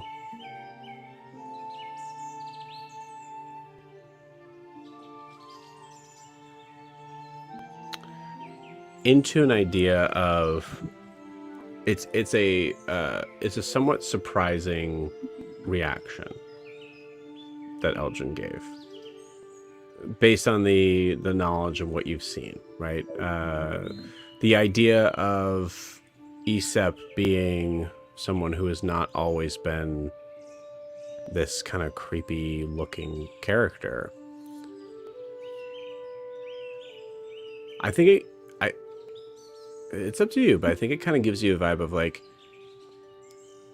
the whole story is important in deeming understandings of perspectives. And I think the surprise of hearing Eldrin kind of like, sort of like, kind of not really admitting faults at all or anything, but giving an insinuation that when they were with them, he wasn't like that, and now they're not, and he is. And hearing that sort of heavy emotional toll in the voice kind of gives you, kind of gives you the idea of like, that's a surprising reaction. And I think it says to you, at least for this situation, there's more here. Something must have happened. Yeah. Question is, do I want to delve deeper with Aesop, try to get to what happens? Or do I want to just let it lie with the time that we have? Sure. Yeah. I'll just stand up from where I was sort of like at in the corner of the room. Is it just Jet in the room with me, or did even Jet leave me alone? Jet's over in the corner working on it, and I'm working on what Jet is working on right now. But yeah, right now it's only Jet. All right. All right. I did what I need to do. Hey Jet, where is everybody for real? Ianthe took Prisha, and Jet kind of like just moves his hand, and his quill keeps writing for him. He says, "Yeah, Ianthe took Prisha. Grian went and played baseball. Don't know what that is, but okay. Yeah, me neither. And then of course everybody else you saw where they went. If you give me, I don't know how much longer, I can get you. I think it's 5 minutes to do one. Let me look. Yeah. What spell are you? I was going to do a 5th level if I can up level them. I don't know if I can. Of Vortex Warp. I think you can up level them to the point of like what you can cast. Then I will do a 5th level Vortex Warp. You got it. And if Cool. I can do that in how long? It says 10 minutes. under 10 minutes. Okay. Yep. If you give me a few minutes, I level. got something for you. All right, sure. Cool. So we'll say we'll pause you there for a moment.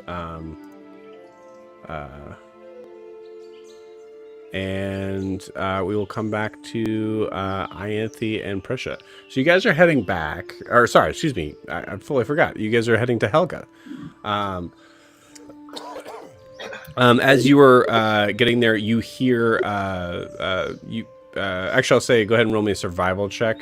I would assume Prisha. I can help.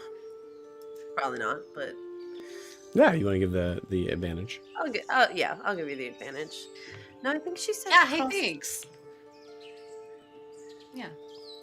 That was an 8 and a nat 20, so we're gonna take that advantage. Beautiful. You said a survival check? Yes.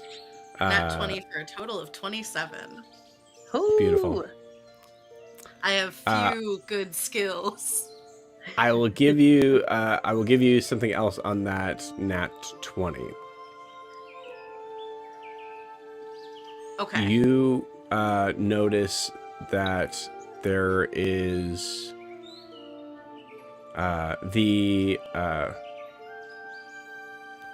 raven-like Aarakocra figure that brought you to your hut.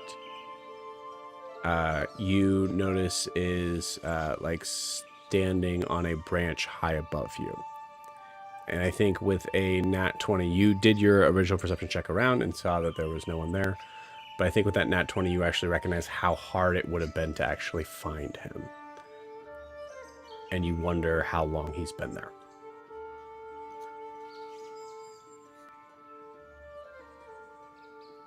But you're able to continue forward. You find the hut. No problem. You hear this very heavy sort of...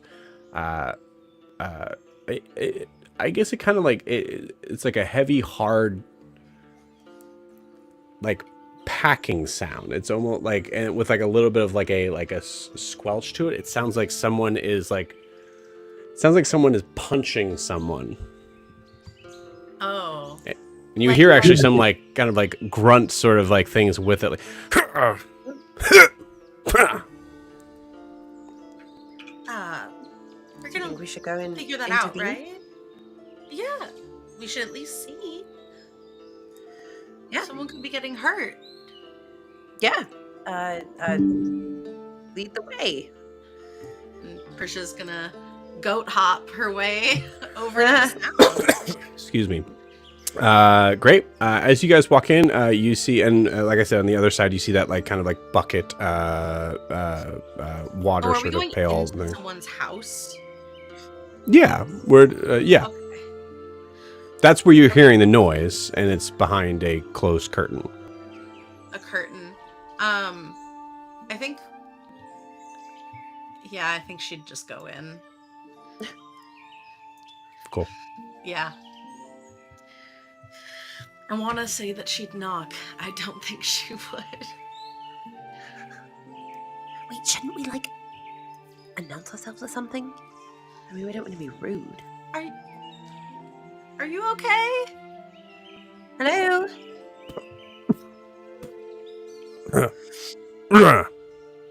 What? Oh, we heard some struggle sounds. Are you okay? What? Just come in. Okay. Okay. Hi. As you walk in, you see this extremely like somewhat kind of like shorter, little like portly looking around the tummy, but also with just these absolute jacked just traps, arms, like everything, like all upper body sort of strength is like fully there. You see a female orc who her face, her like sort of smock that she has is a deep dark like plum purple, but her face and her hands are covered in this same sort of like purple, giving you the idea that you're not sure if the smock is colored that way or if it's whatever this is all over her. Oh. Yeah. We apologize for interrupting. Couple more days. I'm not done with that. Done with what? You tell me. Well, Basile pointed us this way. We were looking for some wine, possibly. We're new, and Helga? yes. We have to find Helga. Yeah. I'm Helga. Hi. Basile told us that you would absolutely be able to help us. Why did you say it like that? Say it like what? You're trying to find Helga. Like I couldn't be Helga? You absolutely want could to be assume. Helga. I just didn't know that we were gonna. The first person we were gonna find was gonna be Helga. Well, it's a small house. I mean, there's not a lot of room for anyone other than me. I was fair. I think we've gotten off to the wrong foot here. Helga, Basile sent us in search of some wine. She said that you were the absolute best in the area and that we should speak with you. if we I'm want the to get only some one wine. in the area. I'm the Well- winemaker. Well, then, of course you're the best. I punch the grapes. And you see next to her is this big basket of grapes that is like set to the idea that like one side is a little bit longer than the other. And you see there is an iron like or like a stone sort of bottom to it that she because if they were stomping around on the floors of a treetop place, they go through. Oh, he lost Matt. Matt's gone. So that's what she does. She punches grapes into juice for the wine. I want her to be my best friend, Joe. I want her. That's it for Matt for and tonight. Prisha Yep. to be friends. Yep. That's fair. That's fair. I can hear him laughing in the other room. I told her Friday. Friday. See, unfortunately, we may not be here by then. Is there perhaps a store that, we could take from? You're new. You're new. Yes. Just got Yeah. here this morning. Yeah. Good tell. Okay. Well, we don't really have stores, really. I mean, we do trades and stuff like that, but No, that's not the store that I mean. Like a Like, cash. What am I thinking of? Extras. That this you is have? communal wine. Right. This is wine for everyone. I make the wine. Right. This is the wine Right. And for. Basile let us know that you do a wonderful job with it. I was just wondering if there was perhaps a bottle or two already ready that we could take with us because we're not here for. It's hard work. It looks like hard work. I mean, your muscles are. can I punch Wow. a grape? You think so? Yeah. Yes, I've never seen anyone punch wine before, so Yeah, I made it up myself. It's my own. Helps truly to utterly ingenious. preserve the honest with you, flavor I while always thought keeping us stomping on from. I always thought you stomping know. on the grapes was a little disgusting. So this, brilliant. Love it. Yeah, I even wash my hands before I do it. Great. Even better. Yeah. I think I washed my hands today. All right, you want? I guess whatever Basile wants, Basile gets, because that's how it works around here. So how many gallons do you need? Gallon? Gallons. How many? Is this for a party that you're throwing? Oh gosh. I'm going to look at Prisha. Yes. Yes. Okay. What kind of party is it? Welcome party. Welcome party. Okay, yeah. Then you want. I mean, the party wine is more like pink. I like pink.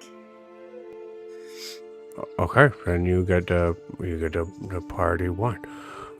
So a gallon, 2 gallons. How much does Basile say I can give you? Basile says 3 gallons, just to be safe. Roll me a persuasion check. Is there any way I can assist? Like, I don't know how You tell me. You know what? I think that Prisha is like nodding along confidently, or at least as confidently as she can. She's like, yeah, I think she said 3. Beautiful. With advantage? Yeah, I'll allow it. Yeah. I like it. Natural 20. Nice. What's For the a grand total. total? 29. Nice. Did she? 29. Did she really give an amount? She said a very specific amount. I was making a joke, and she made a. All right. Well, you know what? Maybe they'll just have less for the party. She said 3 gallons. She said 3. Do you think Well, maybe I'm gonna give you 4 because she can't tell me what to do. I mean, well, better safe, right? We don't want we want it to be a fun party. it's gonna be a rager wherever you're. This is really good wine. Yes. Have you had party wine? Not here, I haven't. This is Helga's I've party never had wine. any wine. Oh. Helga, you know you have to come to this party, right? I mean, you're number 1 on the VIP list. I'm now behind. I need to make more. When is it? Tonight. Well, I'm just. I don't have enough time to make that up. I'm already behind, and you're asking me to be more behind? Yeah, fuck it. I'll come.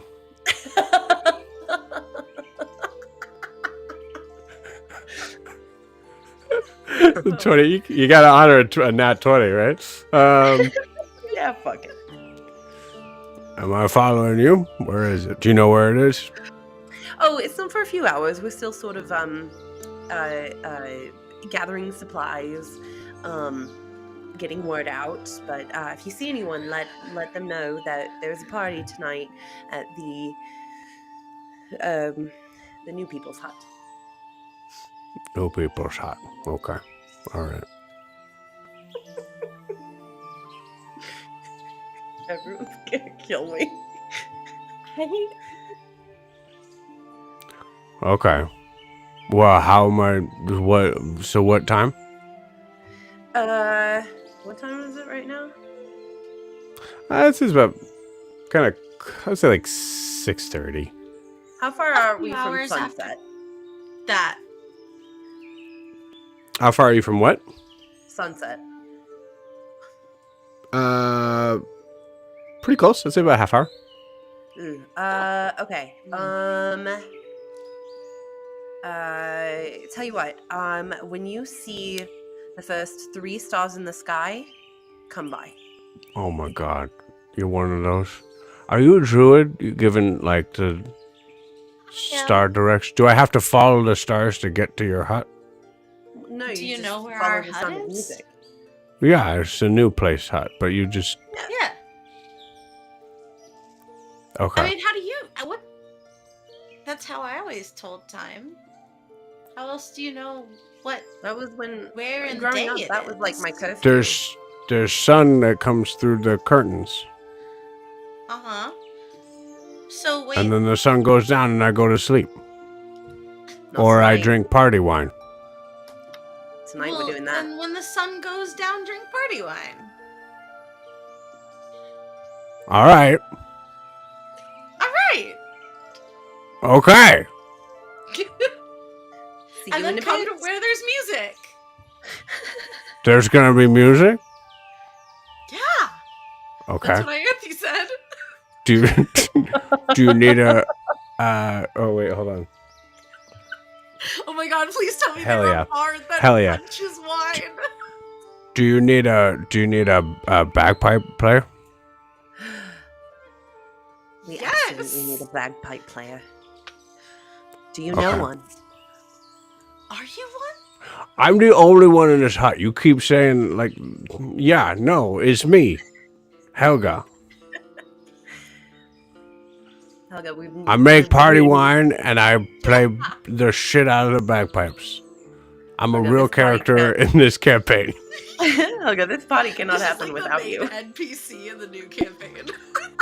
This is like your shepherd through the beginning of the main campaign. I punch grapes There she goes. to make wine. I sit in a small hut. I'm a need to little know- overweight because I don't really get out very often. I need to But know I this played person's the full shit. story. Okay, Very all right. good. Anyway, I'll yeah. come with the 4 gallons of wine. Can't wait. Great. Okay. As we leave, Yeah. Prisha just kind of looks at Ianthe. Just, how did you do that? Do what? Beautiful. Did you know? She just like that we flicks were her hair and throwing a walks party? away. What? Beautiful. Oh. Prisha hops.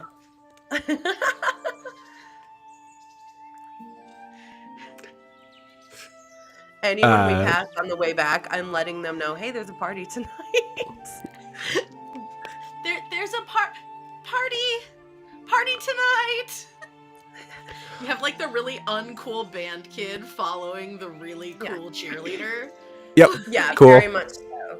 Yeah, so we're like I love you, it. and we just wanted to throw a party to get to know everyone. If you feel like stopping by. Oh God. You're pulling that whole bit. Class. Yeah, it's good. It is good. I'm gonna learn so much from my Ianthe. Beautiful. Yeah, go ahead and you have advantage for sure. Go ahead and roll me a D20 and add your charisma modifier. All right. With advantage? With advantage. With advantage. That's not as good. Yeah. That's pretty good. 20 total. Cool. A lot of people, mostly of the seemingly male gender, and a couple of the female gender, say, yeah, great, awesome. It's Great. this. I hate parties here. This sounds probably better than what they throw. We'll show you a good time. I'm How to get it Do family you- style, right? Away about that. Do you need me to? Do you guys want to? You know what? I'll bring all my stuff too. Perfect. Okay. Great. Okay. Cool. See you there. Prisha just being the friend in the background that's like that they kind of nod to, not because she's undead or anything. It's just because Ianthe is just putting on a clinic and flirting her way. Prisha's just like, I hope you guys get home safe. Make sure to drink water. Yep. Yeah. Beautiful. Bye. Beautiful. Hey, like, the real friend. Okay. Yeah. Prisha's Beautiful. Prisha's like, what kind of snacks do we need to get ready? Do I need to like make a balloon archway? Like, what do I need?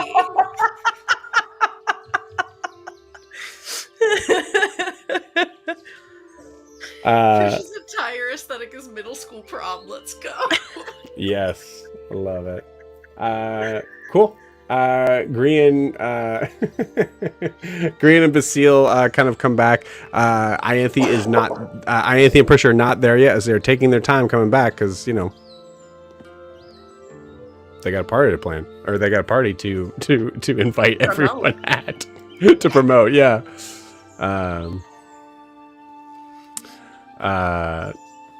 Yeah.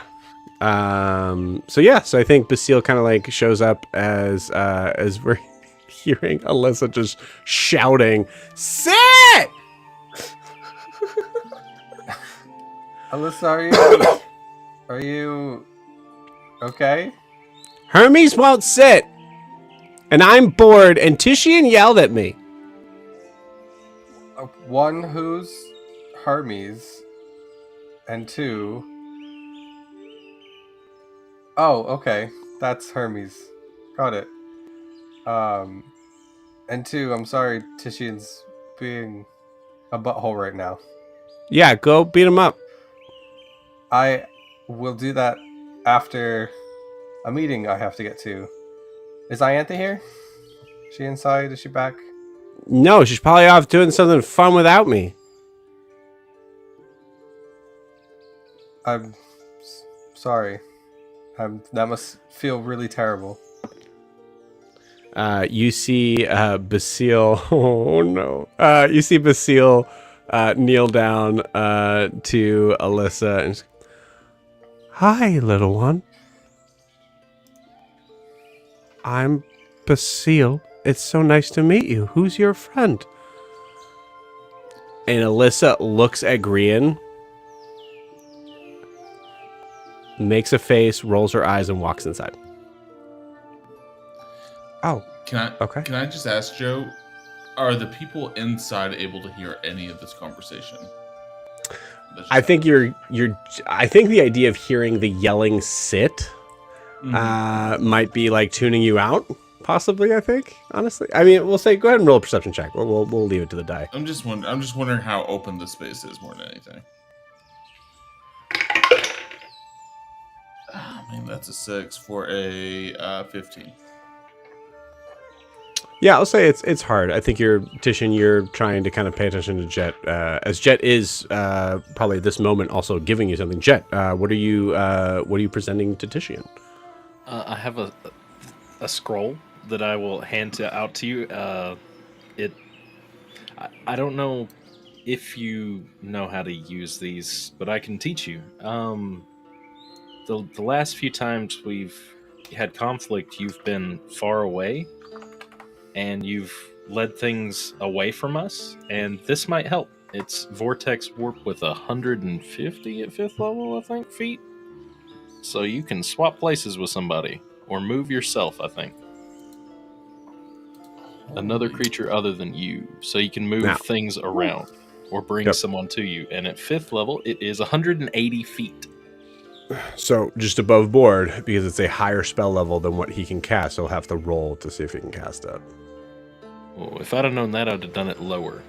Cool. Yeah, we can wreck on that. That's not a big deal. Yeah, it's 30 feet. It starts at 90, and it's 30 feet more per spell What's level. the highest level you can cast? I have 2nd level spells right now.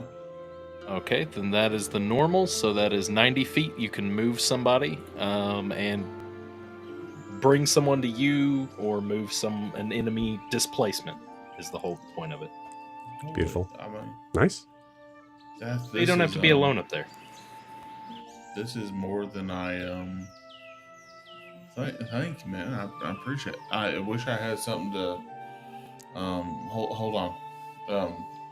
Titian will reach into the bag of holding and pull out bitter bat fruit and give it to you. Wait, I'm sorry. What did you say? Bitter back fruit? Bitter bat fruit? Bat, as in creepy little flying things? Yes. Okay, gotcha. It's either that or I can give you a sword. No, that's fine. What does it do? What is this fruit? I don't know. I think is. So she'll take it, and it'll just. It's a type of fruit. I believe it has something to do with bats, and the taste is bitter. This session noted. Full off the rails. Jet's gonna go over to a corner and start studying it because he's been given a gift, and he's gonna go and learn everything he can about it. I believe I picked this up on our travels. I think I got it in the wilds somewhere. It's all I have. I'm sorry I don't have more to give you, but that's fine. Thank you for the scroll. The scroll is beautiful, though. I really appreciate you handing that to me. I can do that sometimes. Not all the time, but But you did it for me now, and I appreciate it. Thank you. This is very nice, Jet. well, of course, you're my friend. And Jet's gonna go like hug you at waist level because he's that much shorter than you. Oh yeah. Tishina will pat you on the back. That's Alyssa absolutely comes in this moment. Oh.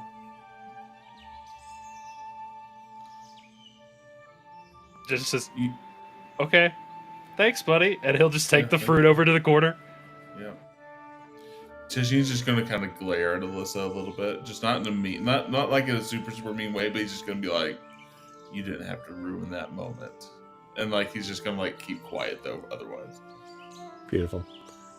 Outside, Adim, you are outside with Grian and now with who is now Grian and Basile and Ewolf's here as well. Right. I was probably staying like a little bit distance from the door because I was trying to get away from the I can parent better than you can parent without being a parent. Right. So, I mean, if they walk over and they see me, I just nod them. I'm not hiding. I'm just not blocking the door. Just like, hey. And I'm probably drawing on my book. Oh wow. Okay, cool. Got it. Great. You hear some interesting sort of commotion pretty far off, Adim. And I'd say go ahead and give me a perception check. 7. A demon's back. There it is, baby. Cool. Awesome. You hear that sort of commotion, but you're like kind of like just trying to tune everything out. And I think Ianthe and Prisha, you are on your way back, so you're just kind of like showing up now as Basile kind of turns around. Oh. Hi. How was baseball? It was good. I learned how to be able to steal the goal unit. It was very informative. It was I think we both know our strengths and weaknesses now, for sure. Yep. Is this a surface game I haven't heard of? It's one This- that some kids invented at the Compass and that we played of growing up to keep ourselves occupied while our parents were gone. I write down baseball, steel goal unit, surface, kids. And I was the royal keeper, and she's really bad at lying. I was the royal keeper. Yeah, and Grian was the Catcher, pitcher person. full throttle catcher pitcher. Throttle catcher. You see a demon thinking like throttle, and he's like saying words like trying to translate primordial, and he nods. You know? So I think Grian looks like kind of just like peeks around to his book and uses his eyes as the runekeeper. I'm like, yeah, that's close enough. And like, Yeah, um, I think first off, I'm just gonna say it's like right, like I have to like. Adim, take a point of inspiration for the idea of having something in the book where there's no primordial translation for throttle. That's so funny. we're actually Ianthe, that meeting's gonna start soon. We're on our way there. Oh. Okay. Yeah. okay. Before I react, do I know what a meeting is? I don't. It's think the so, meeting but of yeah, the you can- council. yeah. Yeah, it's I the mean, meeting we were of the there when we council. talked about Yeah. it. Something from last meeting or something before I got here. Yeah, I don't. I Have it. right. Yeah, I don't think Adim, specifically Adim, knows. Okay, then he just I don't kind of think looks so. at you and furrows his eyebrow and goes. She's like, all right, I wasn't invited. Never mind. It's gonna be. We're just going to the council meeting to see if they'll help us with the people of Mir. Oh, you're both going? Yeah, I thought. Yeah. I said we were both gonna go. Is that still okay? Okay. I Good luck with that. I don't see why that would be a problem, which is what she said before. Right. Okay. I mean, if anything, You're really I'll wait fast. outside, but at least I'll be close. So Sure. It is outside. I mean, like outside the the meeting area. Okay. All right, And then after we'll come back and have maybe a little celebration with some of Helga's best wine. Oh, great. If you care to join us, Basil. What? Prisha can explain. I just look at Prisha. Ianthe wants to throw a party. Oh. And I look at where the door is, where the entrance into our space, and I find the farthest space away that's on the same level, and I go, great. And I'm just looking at it like, that's where I'll be. Not a lot of space. If Not a lot of space, There guys. must be a branch somewhere, like outside of the space. Like there must be a branch. Like this is expensive. And I'm like, if okay. Ianthe's going to throw a party, you might want to straighten up in there a little bit. I'll make some room for you. Prisha? Don't You worry. might want to Prisha? what? I'm putting you in charge. Make sure Oh no. the place. You're You in got charge. just spruce it up. Spruce it up. Make sure it looks nice. And then if people get here before we get back, just make sure they're having a good time. I believe in you. I'm making the space. Just tidy up in there. Make sure it looks presentable. When You've you got say this, and he'll pat her on the back. He's like, "You've got when this."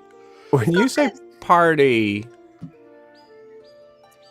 Just what do you mean? invited. A get together.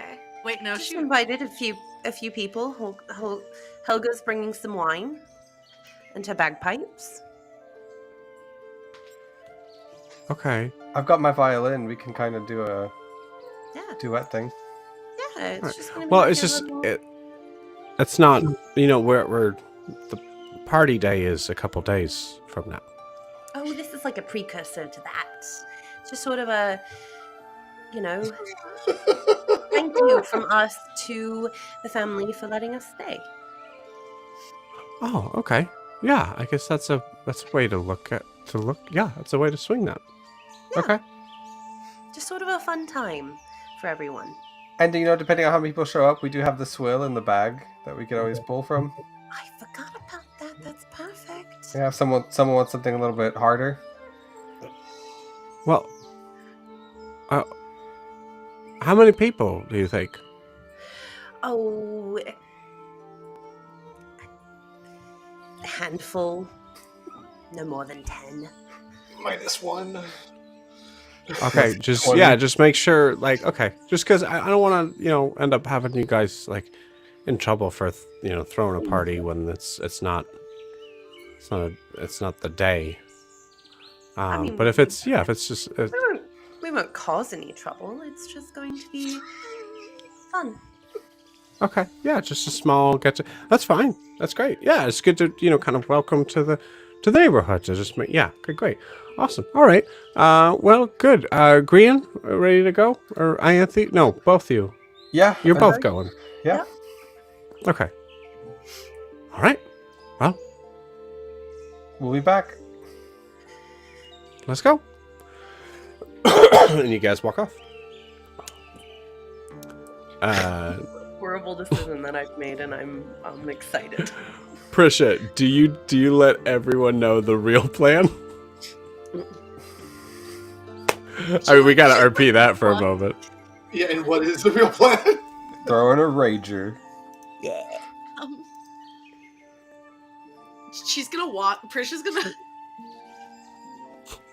I'm dying. Prisha is going to kind of look around. So we're in the space, and she's gonna start looking around. She's just gonna, with everybody still there, she's just gonna walk over to the table and just pick up someone's flat like water skin and just go set it next to their bag. And she's just gonna really awkwardly just start cleaning up the space. Beautiful. So Yeah, I followed her in so I can hear this. What exactly is going on? well, Auntie's throwing a really, really big party. The winemaker's bringing 4 gallons of wine, and she just lied to Basile, and I'm worried Cavish is gonna be mad at me, and I'm very nervous. Adim's face goes into this huge smile at, I'm afraid Cavish will be angry.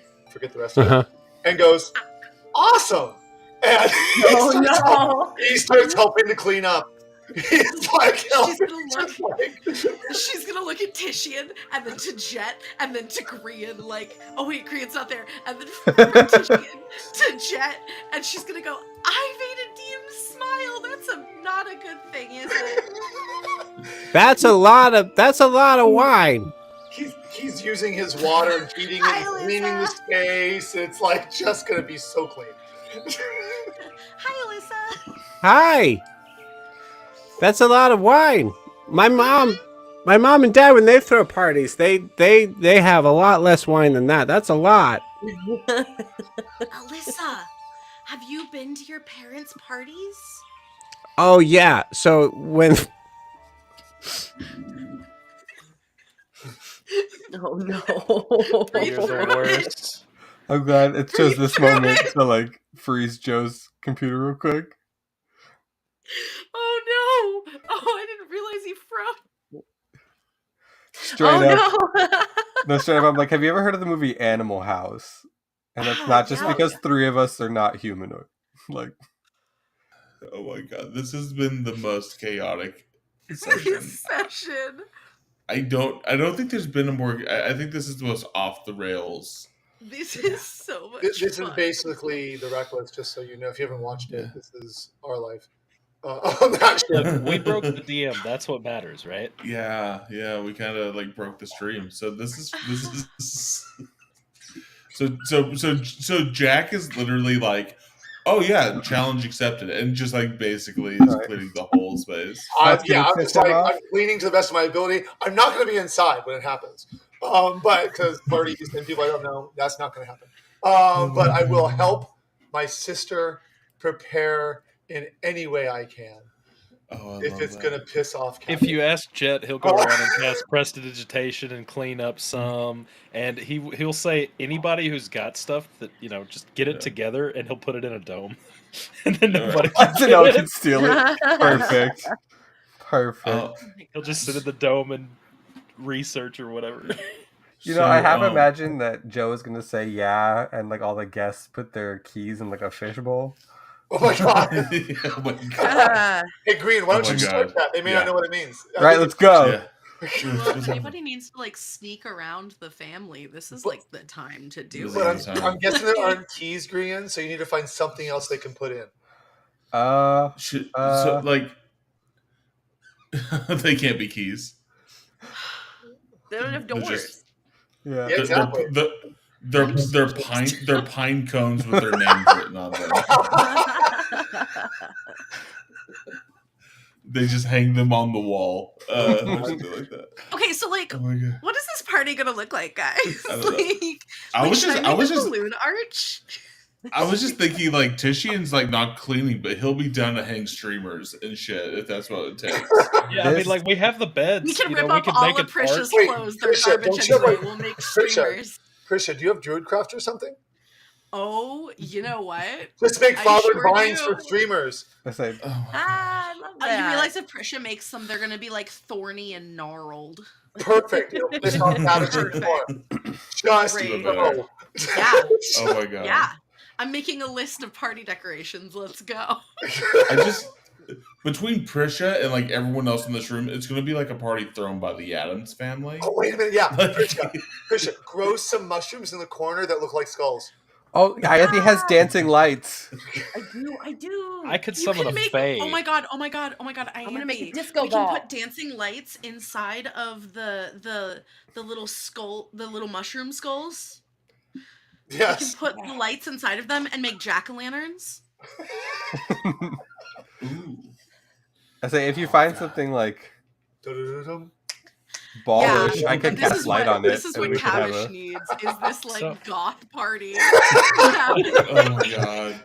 And a So I demon have- with a thing outside That's gonna watching make the him fireworks. love And it's my gonna be ass. I just so can we talk about this for a moment? So like Stop the thing was the council's meeting. They're like, we would love for Yeah. one of you to attend, Drop it. and we were just like, as a party, No. no, fuck that. We're gonna send two, and that wasn't a big enough disrespect. In that, like, if that action wasn't disrespectful enough, they're gonna be like, when they come back to talk to the whole party, they're gonna be like, I mean, we're gonna be throwing It's a just gonna be rager. this Yeah. big death-centered goth ass party. Can So I have 3 things I could potentially summon. What do you guys think fits better? Do you think I should summon a fae, an elemental, or what was it, Uncle Grandpa Love Shack? Which one do y'all think would enjoy the party? Absolutely, Uncle Grandpa Love Yeah. Shack. Are you I think- crazy? I think Love Shack, but in like a G string. Oh Like, What is the really Borat, pull the like- time, really pull the party together, and then a Deem can shape water into like a fog to put like a fog machine I effect can't. on the Not ground. Harem's God. sexy no jutsu. Let's No, go, guys. it's got to be the fae. Oh boy, Oh, Joe. Oh, whichever Party one. show. We have planned Oh. this party. We got it. We have a party full Party's of under magic control. users. You're gonna look back on this You're portion muted. of the recording. Oh my god. In our defense, we You're were left gonna lose unattended. it.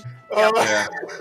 We're gonna have a pine cone party. It's gonna be The a lot of rails, fun. us. Yeah, Oh my god.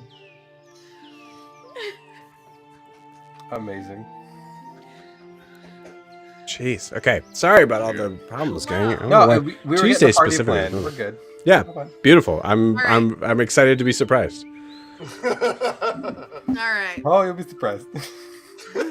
Well, the first thing Prisha's gonna do, if Adim's gonna help her clean, is she's gonna use Druidcraft to hang thorny, like, vines. Like, gnarled and thorny, like Like streamers. Beautiful. Yeah. Oh, we're not done yet. Oh, we're not done yet. She's gonna grow some mushrooms with Druidcraft. That are, I'm sorry, Jack, what did you say should be on them? Little Skull-shaped. skulls? Yeah. Yeah, little, like, skull-shaped flowers, or, like, fungi. And I think the idea for this is when Ianthe gets back, she casts dancing lights inside of them, and we make little skull jack-o'-lanterns. Beautiful. Yeah, something about, Love Shack.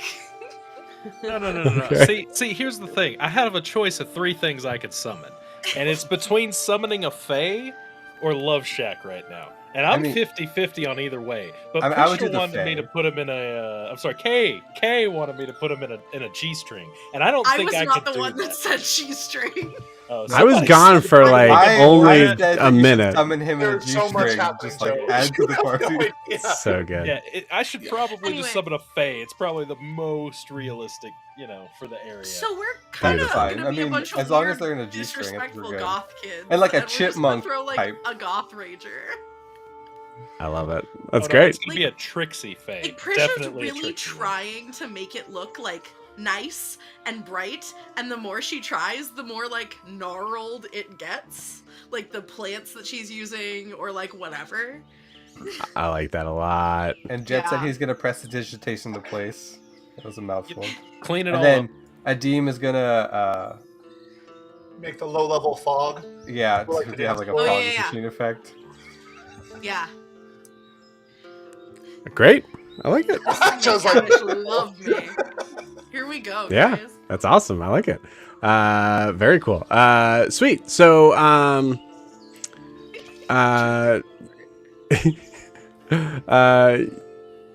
yeah.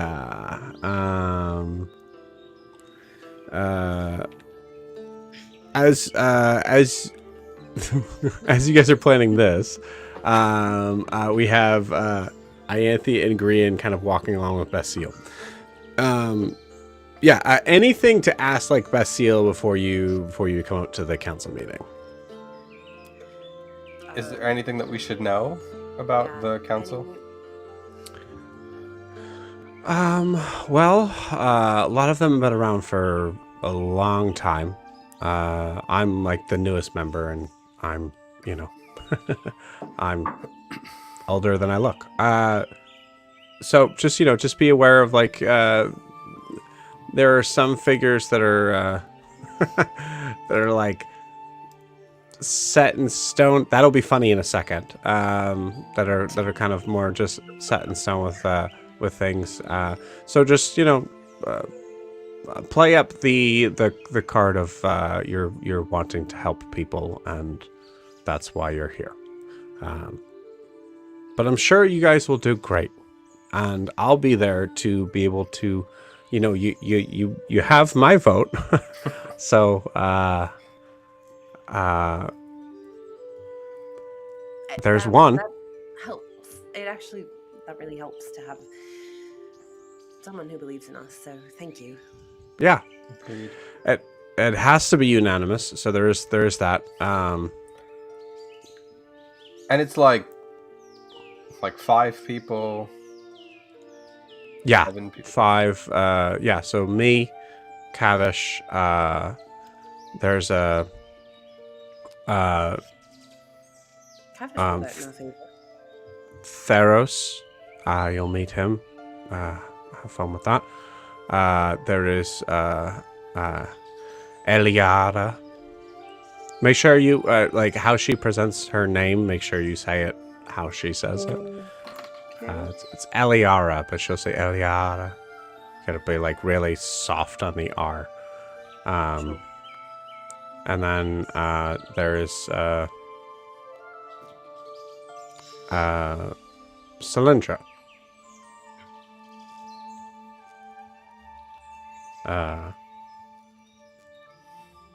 Yeah. But you'll be fine. That's what we're hoping for. What works best with them? Appeal to emotions, appeal to logic. Just be honest, I think. I can do that.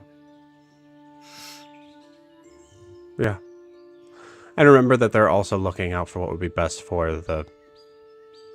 We are looking out for what is best for the people here. Right.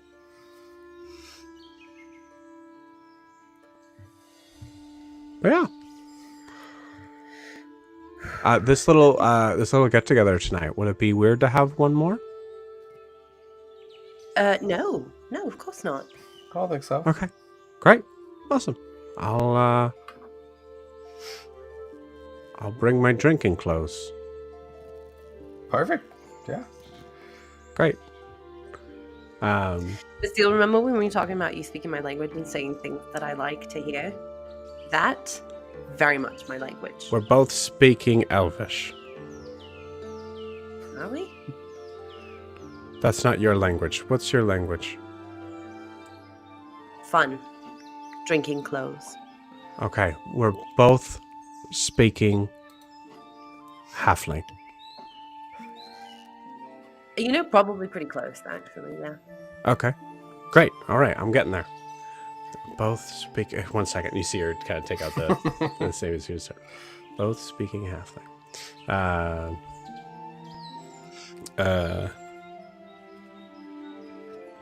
Okay.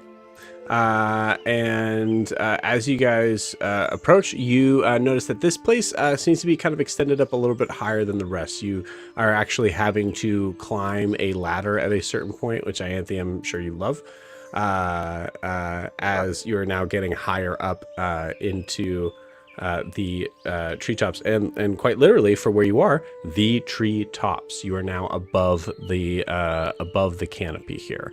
You see that there is a sort of stone tower that is around, that is completely open from view. There's just like 6 sort of columns here. I'd say the whole place itself is about like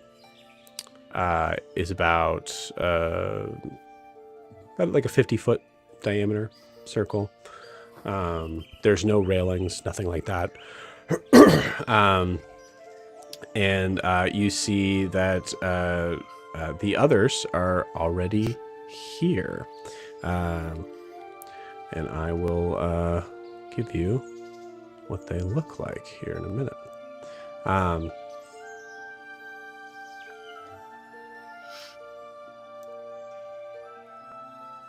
Yeah, so as you guys climb up, you can tell they're already in deep discussion on something that you can't really hear at the moment. You know, as the sun is very much close to setting, there's a moment here where you actually kind of like are wondering how you guys are going to be able to see, but you also are like, they're Druids, they'll probably have something crazy. But yeah, so in the center, I'd say you notice, well, first off, you notice Cavish, who is not in the center. He is kind of like off to the side. But in the center would be the figure that you see that is clearly kind of, not really sure if he's the head, but he's certainly the biggest there. This figure you see is a giant sort of form. You can see hugely broad shoulders. Can you guys see the picture? We've been having trouble with that lately. Mm-mm. No. God damn it. 1 second.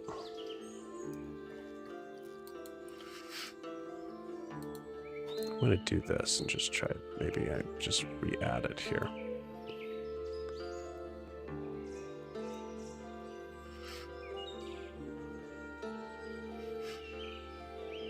How about now?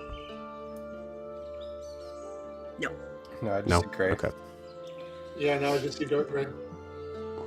Jack, Okay. you always see dark gray. I don't know what is happening with EV Mux. I'm kind of over it. Okay, so I'll just add these pictures in and we'll deal with it. Coming out to the end of it, so they're going to come in randomly. So this is the figure you see in front of you. It's coming up on the thing now. It's just pictures I'm putting in. It's not the when you slideshow. brought up that, it came up in the box too. Mm-hmm. Right, because it's not the slideshow. Oh, I see. Oh, wait. Okay, Yeah. hold on. So if I move it away, Yeah. do you see it also in the... Yeah. I don't know why, but yes. That's the stupidest thing I've ever heard. Great. So you see this figure, gray beard. You can see like very like kind of like pointed ears, very like natural sort of like almost like a frowned sort of like set in face, but just giant of a humanoid figure. You can see his arms and his torso are kind of wrapped up in these thick vines. And you see a very heavy brass amulet in the center of his chest. Let's see if this continues to work or doesn't. Do you guys see this figure? No. Talk. It helps if you say it out No. loud. Same one. Okay. Oh, We were give giving it a second. Sorry, no. Cool. All right. Do you see it in the box now? Yeah. Yes. That's Yeah. super weird. Well, at least we're getting there. Cool. Oh, it's pretty. Yeah, she's They're very Yes. That looks like Uh, Yeah. So you see, there is a this figure seems to have a very like kind of like flowy sort of air quality about her. Actually, Ianthe, go ahead and give me a nature check, please. Nature. That's okay.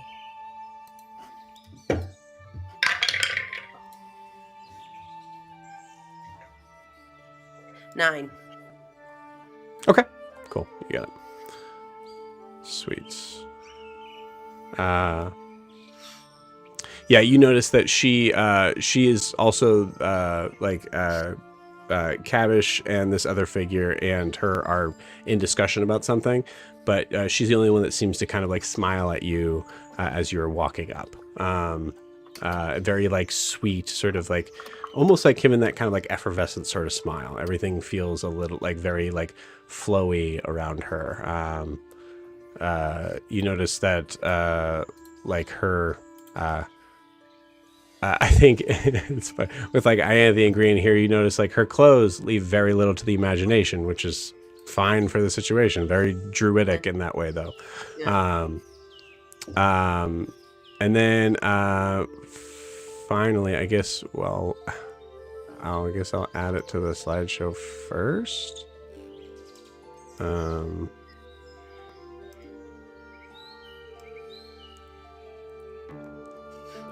Okay. What was the guy's name? Is the only one I'm missing. Give me 1 second. Oh, you're good. Handle that in a minute. All right, so gray screen, Nope. No. Just No, same picture. Previous picture. previous picture. Okay. Which is what it was last time as well. Makes sense, sort of. it's when you did that it changed. How about now?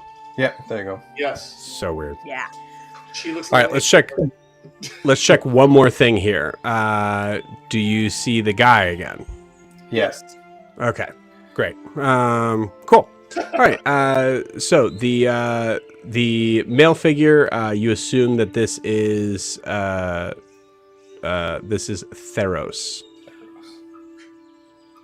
Yeah.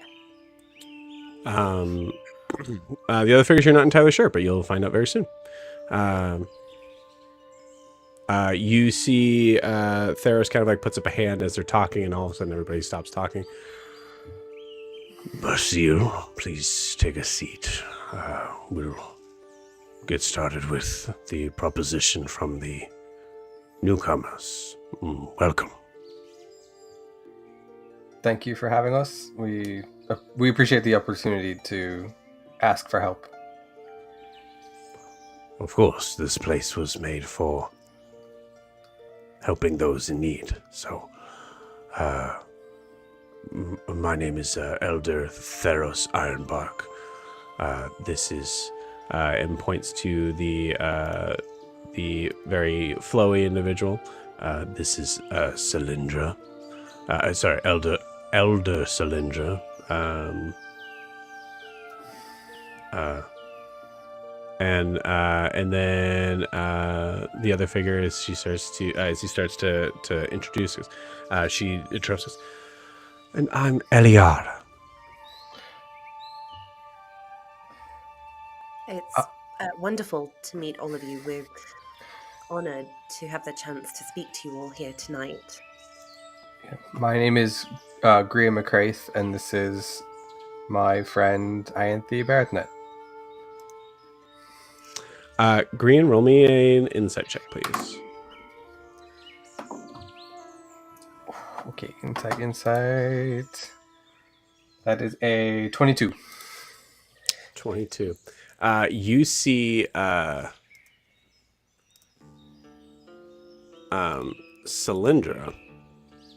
who has that very kind of passive sort of smile look to her. She seems very lofty. You see her kind of look deep into your eyes when you say your name. But you can continue with introductions. We come to you to ask for your assistance in aiding us rescuing the people of... Ianthe, did you introduce yourself? I introduced her. Oh, okay. Sorry. I missed that. My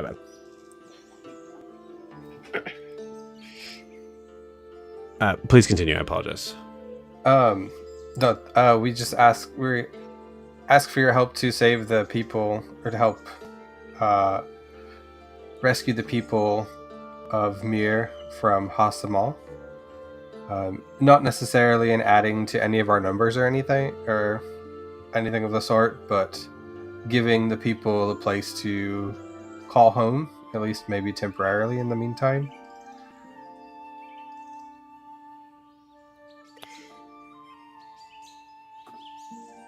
These people have been oppressed by a militant regime for years, possibly decades. We tried to help them once. It failed. We need more assistance. We need a strong refuge for them where they'll be safe. There are children, elderly people, sick people who are being taken advantage of. by bullies, essentially. And we've realized we can't help them on our own.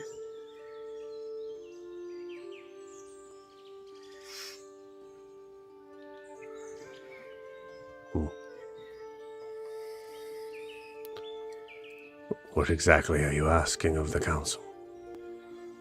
We need somewhere for them to go.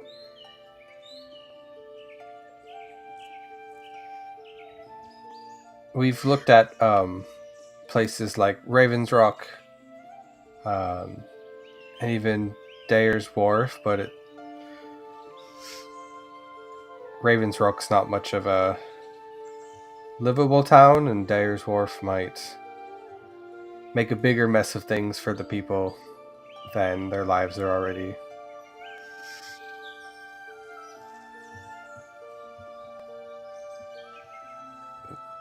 Yes, my understanding of Raven's Rock is the dwarves there are not the most welcoming.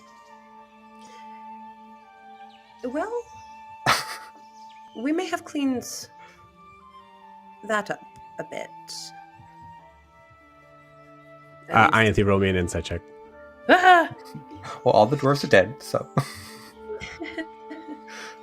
We made them not undead. Okay, roll the arcane alloy. Oh, Weighted God. dice. Yeah! Oh, Lord. Cool. 7. Only Kikis are weighted. Only Kiki's. Mine are Cool. weighted in the wrong direction. I think 7 at least kind of like strikes you as odd, his statement. That he would know that. Yeah, we've been there. I think it's been a long time since the dwarves held up residence in the mountain. It's probably been quite some time. So Apologies, it has been some time since I've climbed down from this tree. that's. Are you okay? That's understandable. You have a family to look out for. We're just looking out for People in need. a larger family. When you say larger family, how many people are you assuming? I can't remember. I think we said like 200, right? 200-ish? 300. I'd say it's probably closer to 3. Oh boy.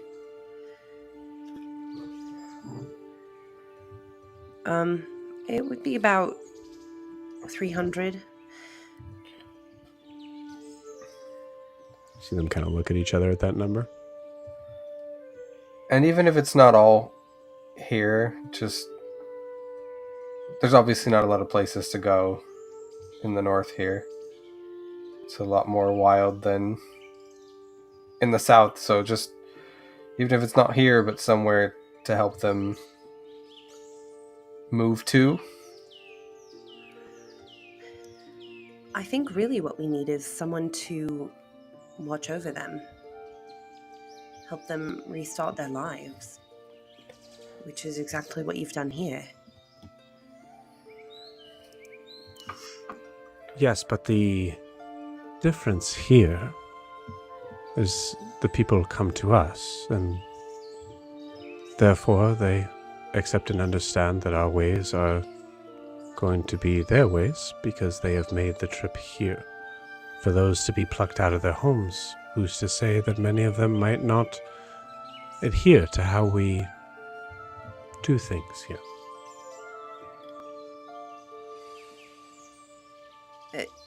The alternative is live on your own or return to a regime of oppression. What if we gave them the option? Maybe if we give Raven's Rock as an option, or they can choose here. or they can stay if they so choose. I assume that none of you have any experience governing a small village or group of individuals amassing this size. You'd be correct. Well, in my experience, it is quite often the people assuming their problems are from the leadership. And they're very quick to forget choices that they have made to do so.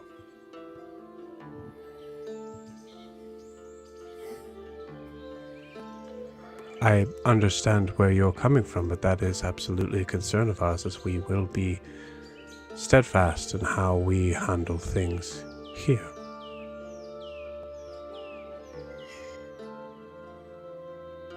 People choose to come here,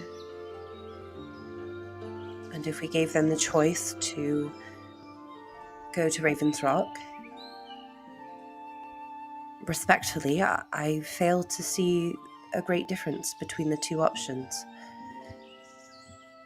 A choice to leave is a choice to start over, to accept a new life.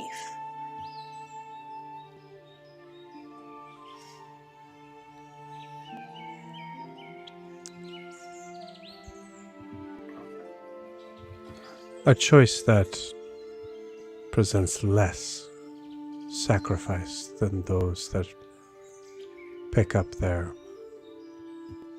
life and walk into the forest of their own volition.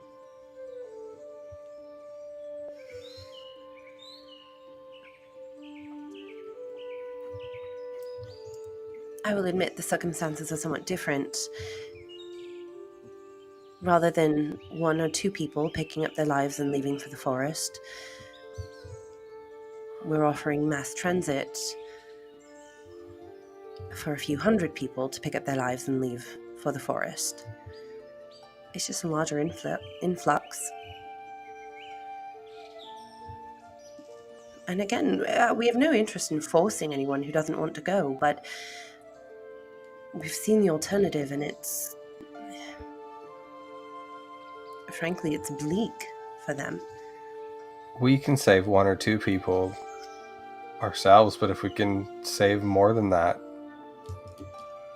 even if it's not all of them, that's more ideal. It's my understanding with this court that an attempt has already been made to move these individuals to a safer place for them. There was, with the assistance of your fellow elder. Unfortunately, there was interference from a third party that prevented that from going through. Completely unrelated to what we were trying to do. It was just ill-timed.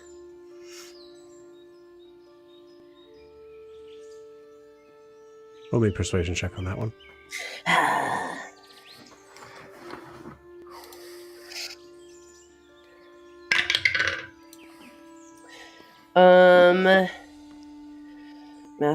Math. 22. Okay.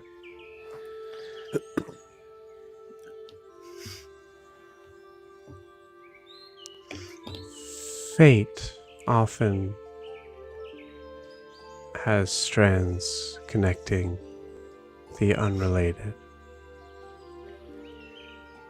to the present situation. You say two different things. Fate might look at them as one. Nevertheless, that is a fact that we all have to carry with us in all our choices.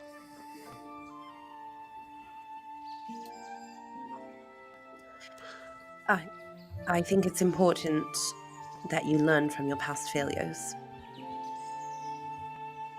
Fated or not, we failed before, and we've learned from that failure what not to do. We won't fail again.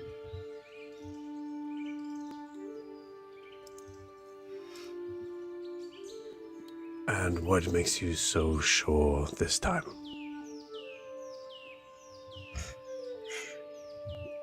Respectfully, Elder, stubbornness. We refuse to. We refuse to give up on them. You see him smile at that. It was stubbornness that brought us all where we are today, no? I think it requires a bit of stubbornness to survive in a world like this today. And if people willing to help are a bit stubborn, then maybe they can help us all.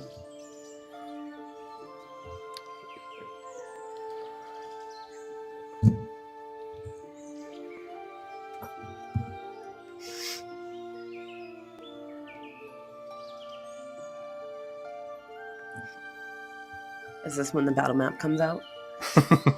And we gotta fight them for it.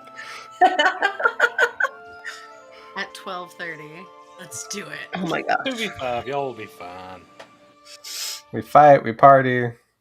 It's new moon, everybody. We play hard, we work hard.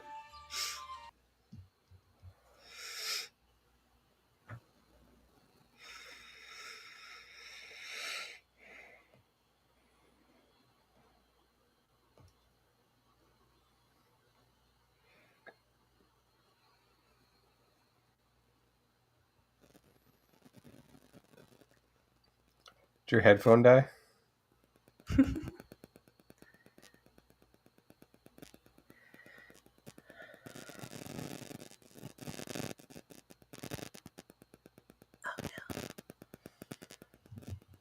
Oh no.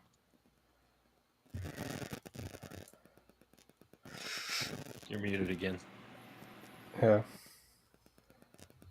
Tune in next time to find out the epic conclusion. If we have to fight them or just one of them. No, not yet.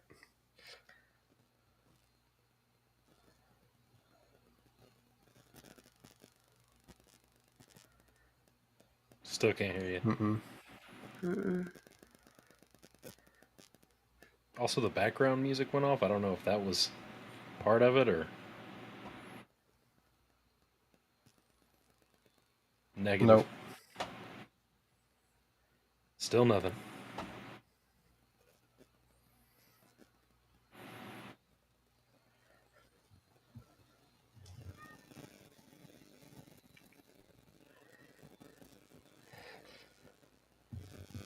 Nope. Hear a little bit of buzzing, but that's it. It could just be Yeah. mine. No, I hear it too. Chelsea, you're doing great. How about that? Yeah. Significantly Hey. better. We can hear you now. That's good. What a hellscape of things not working. Oh. So we'll finish this out this way. Are you guys able to hear me? Okay. Yeah. Yeah. Just fine. Mhm. So what was the last thing you guys said? I apologize. I was saying something about you have to be stubborn to survive in this world. Right. And so he And he smirked. smiled at that. Yep.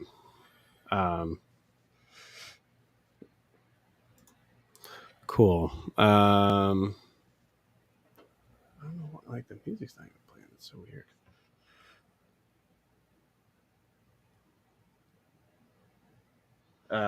Okay.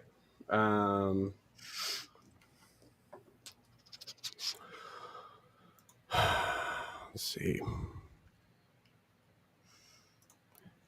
I think Eliada says, you provide a good argument. I can tell that you're passionate. about helping these individuals. Understanding that it puts a great deal of stress and responsibility to not only those that help keep the family afloat, but also the ones that comprise it now. We will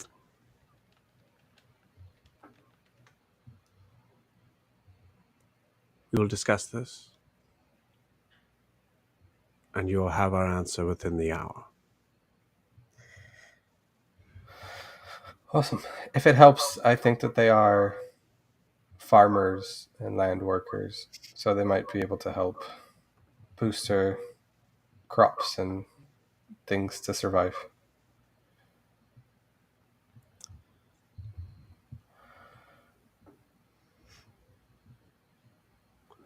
It helps in understanding that they know how nature provides. I believe they do. Hey, Udris said something like that once. Say that again. What? I said, Dunmother Udris said something like that once. Looking over at Cavish, he doesn't really say anything. Oh, that's not him. That's not him either. Good Lord. He doesn't really say anything, but he does seem to nod and smile in your guys' direction.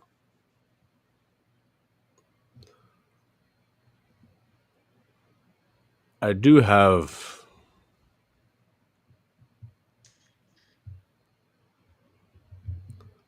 one more question. It would greatly affect,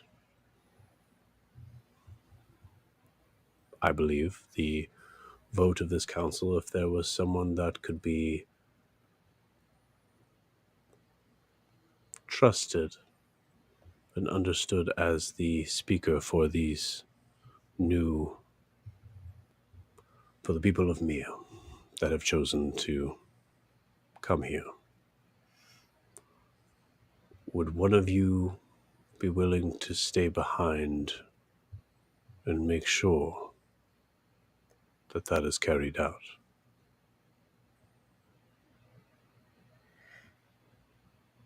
We would have to discuss it with everyone, but Like want to make sure.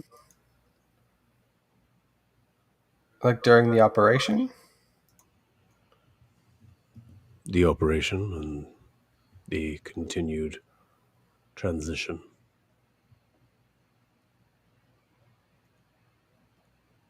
Oh.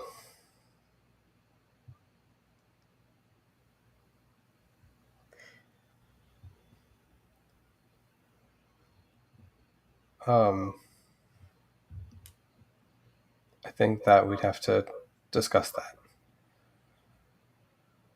Very well. As we are on a mission to ourselves. I understand.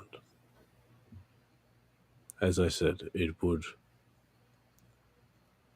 help to have an ambassador on our end that would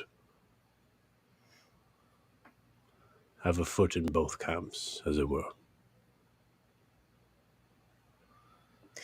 We certainly want to take any steps that we can to ensure the success of this endeavor. As Green said, we'll have to talk it over with everyone, but we'll figure out a way to make it work.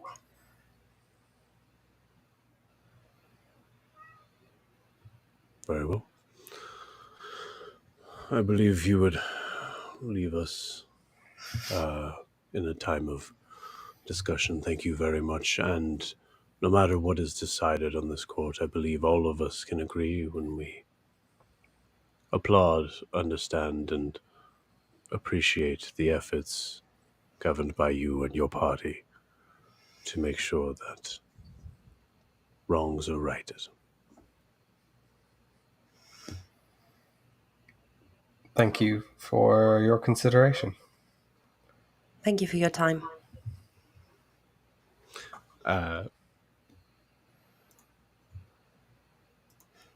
You see Cylindra just kind of...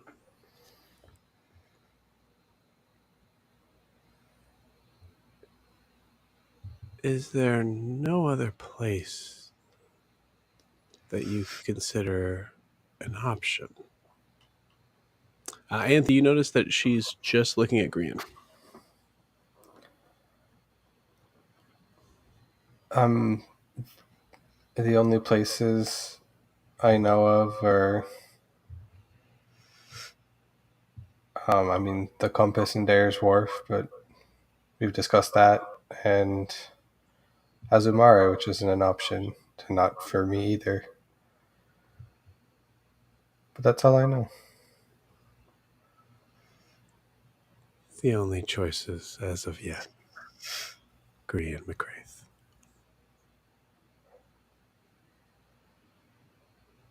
You hear a... Well, thank you very much. I assume you know the way down. Please be careful. Yes. Anthony, do you want to take the ladder, or do you want the safer way down? Whichever way does not involve me looking down would be great. Okay. And I'll pull Anthony close and hold on, and I'll Okay. pop my wings out, and we look forward to hearing from you, and I'll fly down. Yeah. As you're going away, you see Basile kind of give a little bit of a wave. Yeah, you guys start to kind of like fly off into the distance, and we kind of pull out from the council chamber. And with that, sorry for the all the technical difficulties, but with that, we will end tonight's session. So we'll see you guys next week. Bye-bye.